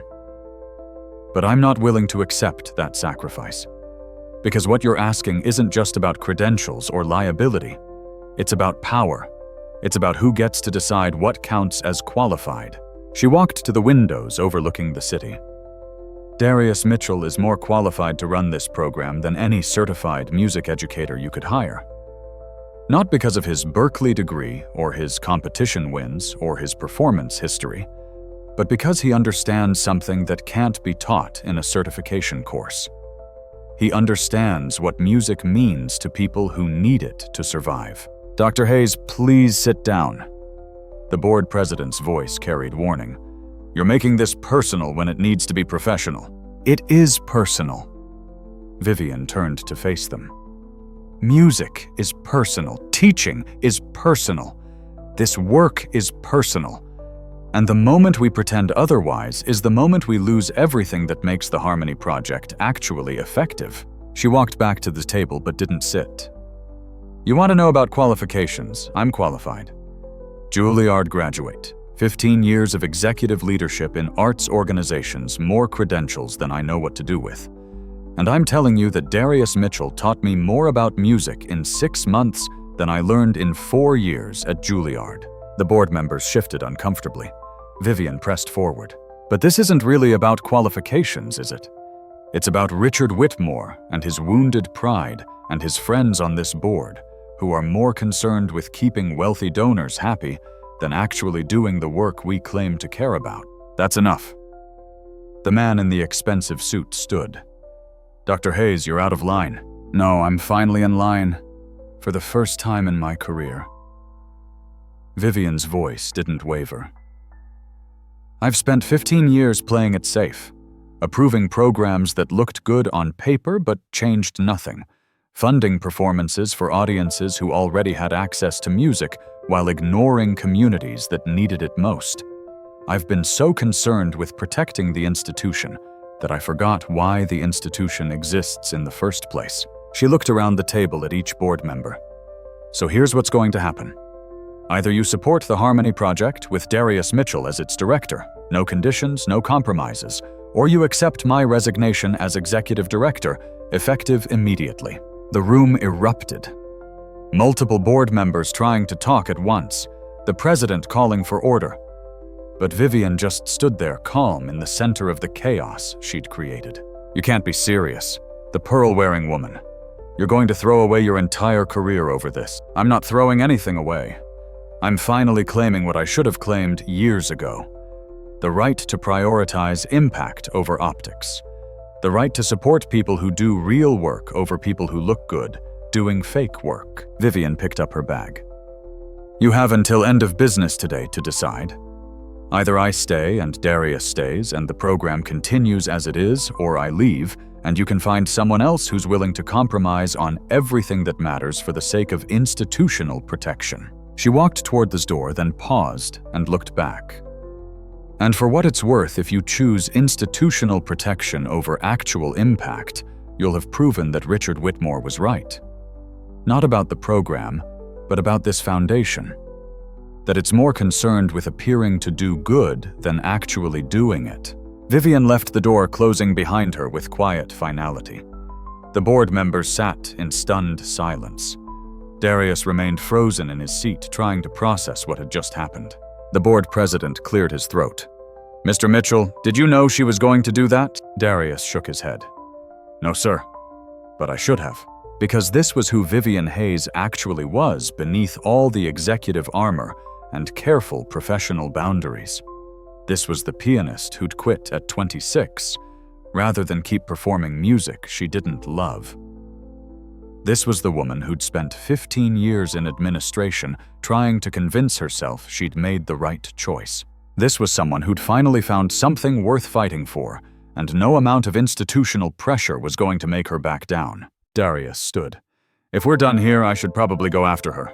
The board president nodded wearily. We'll let you know our decision by end of day. Darius walked out of the conference room, rode the elevator down 43 floors, and found Vivian standing on the sidewalk staring up at the building she'd just walked away from. You didn't have to do that, he said quietly. Yes, I did. She turned to look at him. Because if I didn't, I'd spend the rest of my life regretting it. I'd become exactly what my mother was. Someone who chose safety and approval over truth. What if they don't choose us? What if they pull the funding? Then we find other funding. Vivian's voice was certain. We build it again from scratch if we have to. We use my savings, we apply for grants, we crowdfund whatever it takes. Vivian, I mean it, Darius.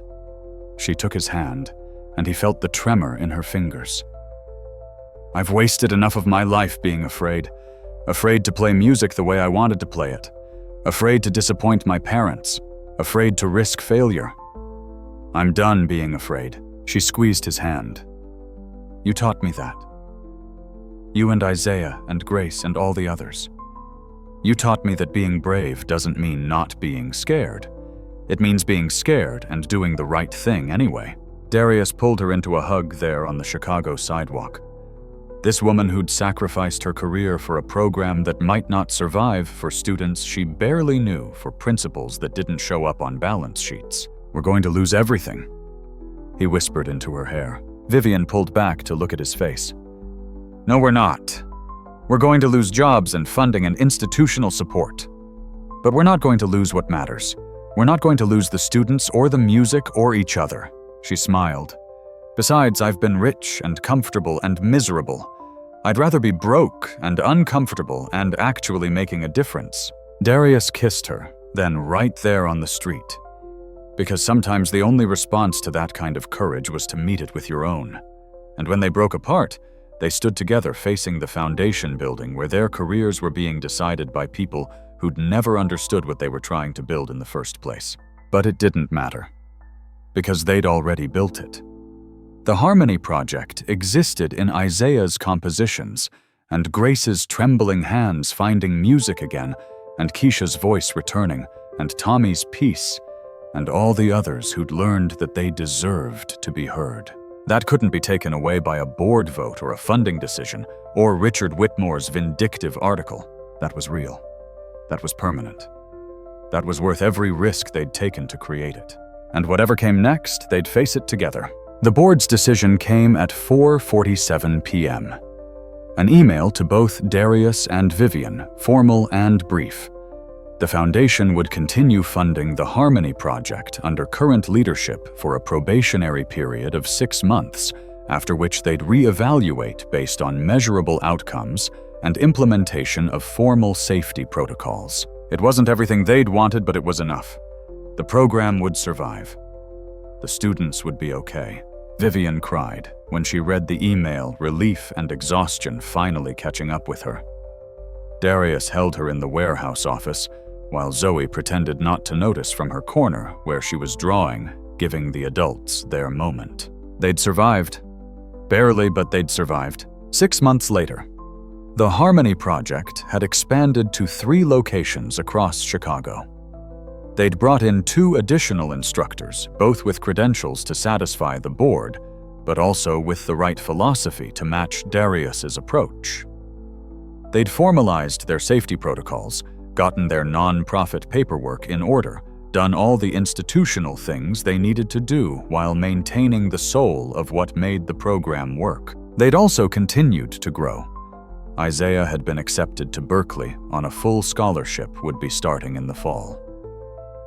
Grace had begun teaching beginner piano lessons at her church again. Her arthritis managed well enough that she could play for an hour at a time. Keisha was speaking in full sentences, participating in school, slowly becoming the child she'd been before trauma had silenced her. Tommy had trained as a music therapy volunteer, was working with other veterans through the VA. And there were so many others. 50 students at the first location, 30 at the second, 20 at the third. Each of them carrying their own stories, their own grief, their own stubborn hope that music might help them survive what life had given them to carry. The second annual recital was being held at a real theater, this time, donated by a board member who'd become a true believer after seeing the program's results. 300 seats, a proper stage, a beautiful grand piano that made the old upright look like a toy. Darius stood backstage watching students warm up, feeling the familiar pre-performance anxiety mixed with pride. Vivian appeared beside him, her hand finding his. "You nervous?" Terrified. He admitted. "What if something goes wrong? What if someone freezes up there? What if, then we'll handle it. Same as we always do." She squeezed his hand. "Stop catastrophizing and trust the work we've done. When did you get so wise?" "Somewhere between quitting my stable job and falling in love with a janitor who plays piano like he's speaking directly to God." Darius was about to respond when he saw someone in the audience that made his words die. Richard Whitmore sat in the third row, wearing a simple suit instead of his usual tuxedo, his silver hair less perfectly styled than Darius remembered. And beside him sat a younger man, maybe mid-30s, with Richard's eyes and his mother's smile. Vivian followed his gaze. "Is that Richard?" "Yeah." Darius felt his jaw tighten. "Wonder what he's doing here. Probably planning another article about how we're still unqualified." But as the recital started, Darius noticed something strange. Richard wasn't watching with the critical eye of someone looking for flaws to exploit. He was watching with something that looked almost like hunger, like he needed to be there, like he was searching for something he'd lost and hoped to find here. The recital went beautifully. Every student performed, some flawlessly, some with mistakes that didn't matter because the emotion was real. The audience responded with the same enthusiasm as the first recital, maybe more, because now people knew what the Harmony Project was, had heard stories, had seen the impact. But Darius kept noticing Richard. The way he leaned forward during Isaiah's new composition. The way he wiped his eyes during Grace's performance. The way he smiled, genuinely smiled when Keisha spoke to the audience before playing. After the final bows, after the audience had begun to filter out, Richard approached. The younger man beside him hung back slightly, giving them space, but staying close enough to intervene if needed. "Mr. Mitchell." Richard's voice was different than Darius remembered. Quieter, less certain. "May I have a moment?" Darius felt Vivian tense beside him, ready to defend if necessary, but something in Richard's posture made him nod. Of course. Richard looked at the stage, at the piano, at anything except Darius's face. "I owe you an apology. More than one, actually. The way I treated you at the gala was unconscionable. The article I wrote was vindictive and unfair. I've spent the last year trying to destroy something beautiful because I couldn't stand watching you succeed where I failed." He finally met Darius's eyes. "My son, this is Daniel." He gestured to the younger man. Daniel was a prodigy. Piano, violin, perfect pitch, the whole package. And I pushed him so hard, demanded so much, criticized every tiny imperfection until he couldn't stand it anymore. He quit music at 17 and didn't speak to me for 12 years. Daniel stepped forward. "Dad and I started therapy 6 months ago. After he wrote that article about your program, I read about what you were doing and called him. Told him he was doing to you what he'd done to me, making music into a weapon instead of a gift." Richard's voice shook. Watching that recital tonight, seeing those students play with such joy despite their struggles, seeing the way you teach them that mistakes don't disqualify them from being worthy. He stopped collecting himself. "That's what I should have taught Daniel. That's what I should have been instead of what I was." Darius didn't know what to say. The anger he'd carried for months warred with the empathy he felt watching this broken man try to make amends. "I don't expect forgiveness," Richard continued. "I don't deserve it. But I wanted you to know that I understand now what I was too arrogant to see before. This program isn't about credentials or certification or institutional protection. It's about giving people back something that the world tried to take from them. The right to make something beautiful, the right to be heard, the right to matter." He reached into his jacket pocket and pulled out an envelope. "This is a personal check, $50,000. No strings attached, no board oversight. Just money for the program to use however you see fit. It's not enough to make up for what I did, but it's a start." Darius took the envelope, his hands shaking. "Why? Why now? Because my son is here." Richard looked at Daniel with an expression of painful love. "Because we're trying to repair 12 years of damage. And part of that repair is me learning to support music instead of weaponizing it. Learning to celebrate other people's success instead of needing to tear it down." He paused. "And because I'd like to ask if there's room in your program for one more student. Someone who's 62 years old and never learned to play piano because he was too busy judging everyone else's playing. Someone who's finally ready to admit he doesn't know everything and needs to be taught. You want to join the program?" Darius couldn't quite believe what he was hearing. "If you'll have me?" Richard's voice was humble in a way that transformed his entire bearing. "I need to learn how to make music the way you teach it. Not as performance or competition, but as connection, as healing. I need to learn how to do the thing I've spent 40 years writing about, but never actually understood." Darius looked at Vivian, who shrugged, leaving the decision to him. Looked at Richard's son, Daniel, who nodded encouragingly. Looked at this man who'd tried to destroy everything he'd built, now asking for the same grace that the Harmony Project extended to everyone else. Isaiah appeared beside them, having overheard the last part of the conversation. "Mr. Mitchell taught me that everyone deserves a chance to be heard. Even people who've been mean. Even people who've made mistakes." The teenager looked directly at Richard. "Even people who wrote stuff trying to shut us down." He extended his hand to Richard. "I'm Isaiah. I'll be your classmate if Mr. Mitchell says yes." Richard shook Isaiah's hand, and Darius saw tears in the older man's eyes. "Thank you. That means more than you know." Darius made his decision. Sessions are Monday, Wednesday, and Friday evenings, 7 to 9 p.m. First location, West Side Warehouse. Wear comfortable clothes, piano playing isn't fancy.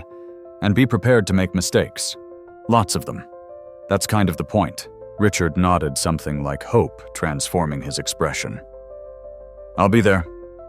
And Mr. Mitchell, thank you for being a bigger person than I've ever been. After Richard and Daniel left, Vivian pulled Darius aside. Are you sure about this? He tried to destroy us. Darius watched Richard walk away with his son, two people trying to rebuild something that had been broken for over a decade. If this program is about redemption, it has to be for everyone. Even people we don't like. Even people who've hurt us. Otherwise, we're just deciding who deserves grace based on whether they've been nice to us. He turned to Vivian. Besides, Alicia used to say that forgiveness isn't something you do for other people. It's something you do for yourself. So bitterness doesn't poison everything good you're trying to build. Vivian kissed him. You're a better person than me. No. Just someone who's been given more grace than I deserved, trying to pass it forward. And 3 days later, when Richard Whitmore showed up for his first session wearing jeans and looking nervous when he sat at the upright piano with shaking hands, and admitted that he'd never learned to read music despite writing about it for 40 years, Darius taught him the same way he taught everyone else, with patience, with kindness, with the stubborn insistence that everyone deserves to be heard regardless of their past mistakes or their present skill level. Music, Darius had learned, wasn't about being perfect.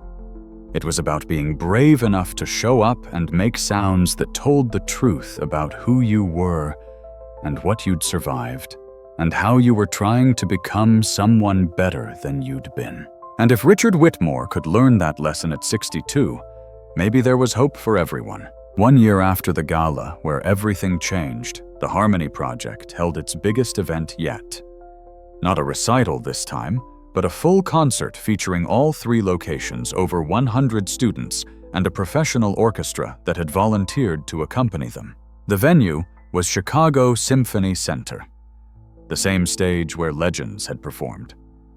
The same acoustics that had carried some of the most beautiful music ever created.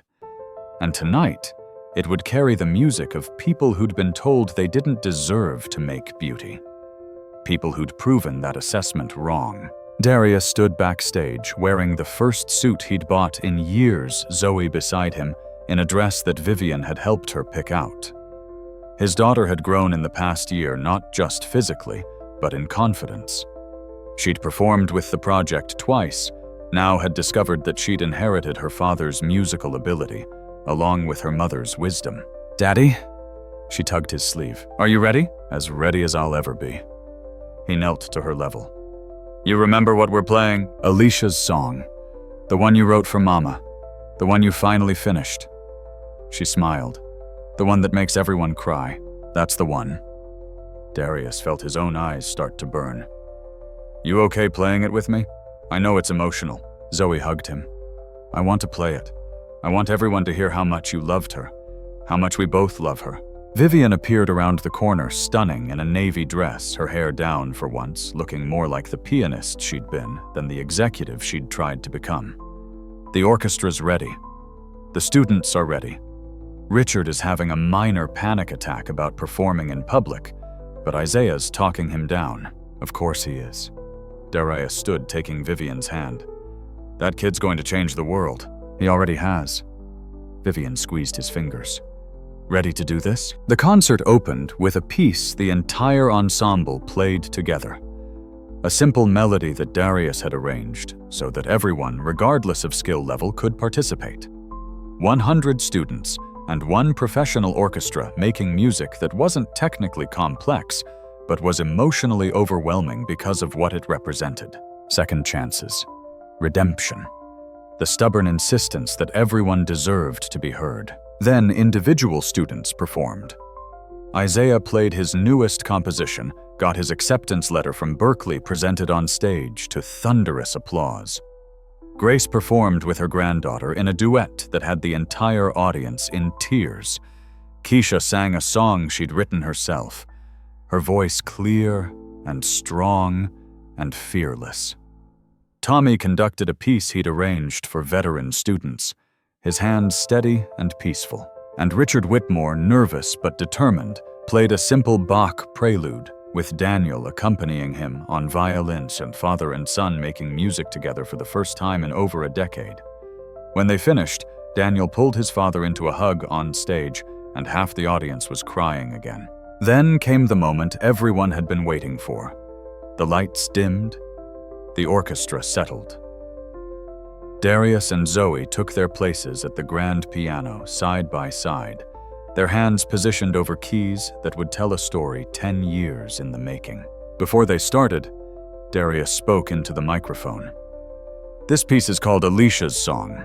I started writing it 10 years ago, the week before my wife was supposed to give birth to our daughter. It was meant to be a lullaby, something I could play for Zoe when she couldn't sleep, something that would carry her mother's love even when Alicia couldn't be there to give it herself." His voice cracked. "Alicia died the day after Zoe was born, and for 10 years I couldn't finish this piece. Couldn't even look at it without feeling like I was drowning." He looked at Zoe beside him. "But my daughter reminded me that love doesn't end. It transforms. It changes shape. It becomes something new while still honoring what it was." Darius's hands hovered over the keys. "So this isn't just a lullaby anymore. It's a love song, a grief song, a healing song. It's everything Alicia was and everything she taught me about not letting loss be the end. It's dedicated to her memory, to my daughter's future, and to everyone who's ever had to figure out how to keep living after losing someone they couldn't imagine living without." He placed his hands on the keys. Zoe did the same. And together, father and daughter, they began to play. The melody started simple, gentle, the kind of thing you'd hum to a baby who couldn't sleep. But then it grew. Layers of complexity emerged. Sorrow woven through beauty. Loss dancing with hope. The orchestra joined in strings, providing foundation woodwinds, adding color brass, punctuating the emotional peaks. Darius played the grief. The 3 years of silence. The mornings he couldn't get out of bed. The nights he'd stood in Zoe's doorway wondering if he was enough. Zoe played the hope. The stubborn insistence on joy despite tragedy. The way children find light in darkness because they haven't learned yet that darkness is supposed to win. Together, they played transformation. The way love doesn't die but changes. The way families rebuild themselves from broken pieces.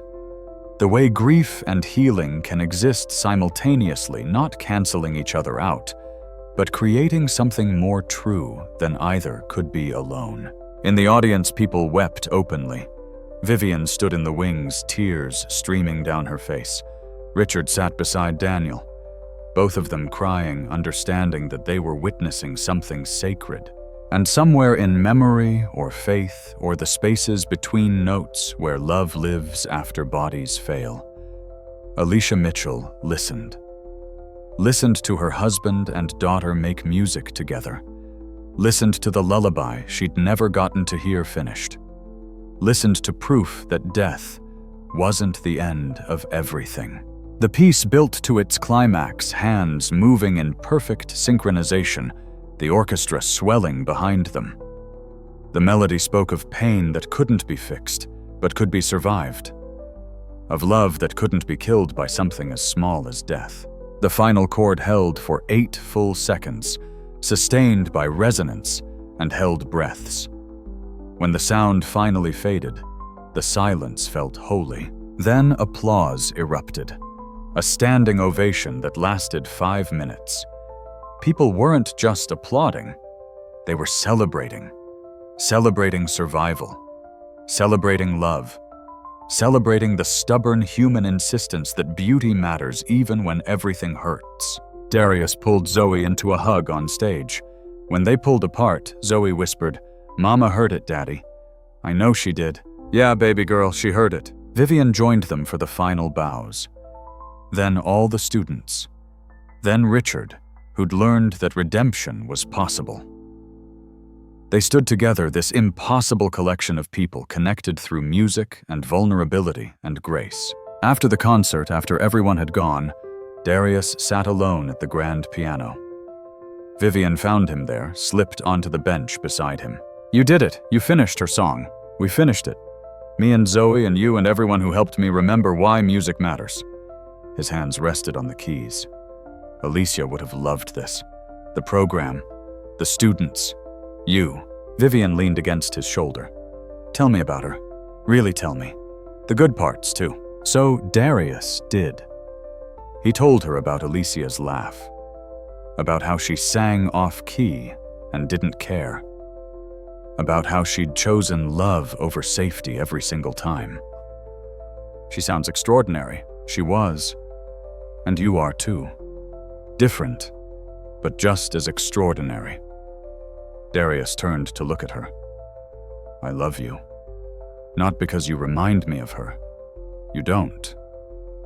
But I love you for who you are, for how you fought for this program, for how you taught me that it's possible to honor the past while building a future."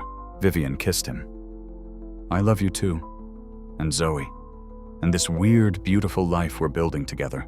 They sat at the piano in the empty symphony hall, two people who'd been broken and were learning to be whole. Outside, Chicago hummed its endless symphony. Inside the piano, waited for tomorrow's music. 6 months later, the Harmony Project had expanded to 7 locations across Chicago and launched programs in 2 other cities. Isaiah was thriving at Berkeley. Grace taught at her church. Keisha was writing songs. Tommy worked as a certified music therapist. Richard had become a volunteer advocate using his platform to celebrate community music programs. And there were hundreds more. Students who'd found their voices, people who'd rediscovered worth, communities built around the radical idea that everyone deserved access to beauty. Darius stood in the original warehouse watching a new class file in. Same nervous energy, same hope and fear, same beautiful diversity of stories. Vivian worked beside him, co-director now officially. They'd gotten married 2 months ago with Zoe as maid of honor and Isaiah playing piano. Simple. Perfect. A family built from broken pieces. Zoe helped with younger students, having inherited both her father's gift and his ability to make people feel seen. As the new students settled, Darius felt Vivian's hand slip into his. "Buddy, always." They walked to the front together. "Welcome to the Harmony Project. My name is Darius Mitchell. This is Dr. Vivian Hayes, and we're here to tell you something that maybe nobody's ever told you before." He paused, looking at each face. "You deserve to make music. Not because you're talented, not because you've had training, but because you're human, and making beauty is a human right, not a privilege." Vivian stepped forward. "This program isn't about making you into professionals. It's about giving you a language for the things you can't say with words. It's about connection, healing, the stubborn insistence that your story matters." Darius crossed to the piano. "Music saved my life, not because it fixed everything that was broken, but because it reminded me that broken things can still make beautiful sounds. That loss doesn't have to be the end. That transformation is possible even after tragedy." He placed his hands on the keys. "And over the next few months, we're going to help you discover what music can do for you. Because everyone's relationship with music is different. Everyone's path is different. Everyone's song is different." Darius played a simple chord progression, and every single one of those songs deserves to be heard. As the first session began, as new students approached the piano, as the cycle of transformation started again, Darius felt complete. Not because everything was perfect. The work was still exhausting and emotional and sometimes felt impossible, but it mattered. It changed lives. It proved every day that worth wasn't determined by credentials or status or money. And as Darius taught Vivian working beside him, Zoe helping younger students, Richard volunteering in the corner, he understood what Alicia had tried to tell him. Love doesn't end, it transforms. His love for Alicia had transformed into this program, had transformed into his life with Vivian and Zoe had transformed into hundreds of students learning they deserved to be heard. Music didn't save Darius Mitchell. Darius Mitchell saved himself. Music just reminded him he was worth saving. And now every day he got to remind other people of the same thing. Got to watch transformation happen in real time. Got to witness the moment when someone discovered they absolutely mattered. Got to build something beautiful out of broken pieces. Got to prove that second chances were real. Got to keep his promise to Alicia, to Zoe, to himself. To play. To teach. To love. To live fully instead of just surviving. The warehouse filled with music. Imperfect, honest, beautiful music made by people who'd been told they couldn't, shouldn't, didn't deserve to. People who'd shown up anyway. People who'd chosen bravery over comfort, truth over safety, connection over isolation. And somewhere in the spaces between notes, in the silence that gives music meaning, in the transformation that turns pain into beauty, Alicia Mitchell smiled, because her husband had kept playing, and the song he'd written for her had become a symphony that hundreds of people got to sing.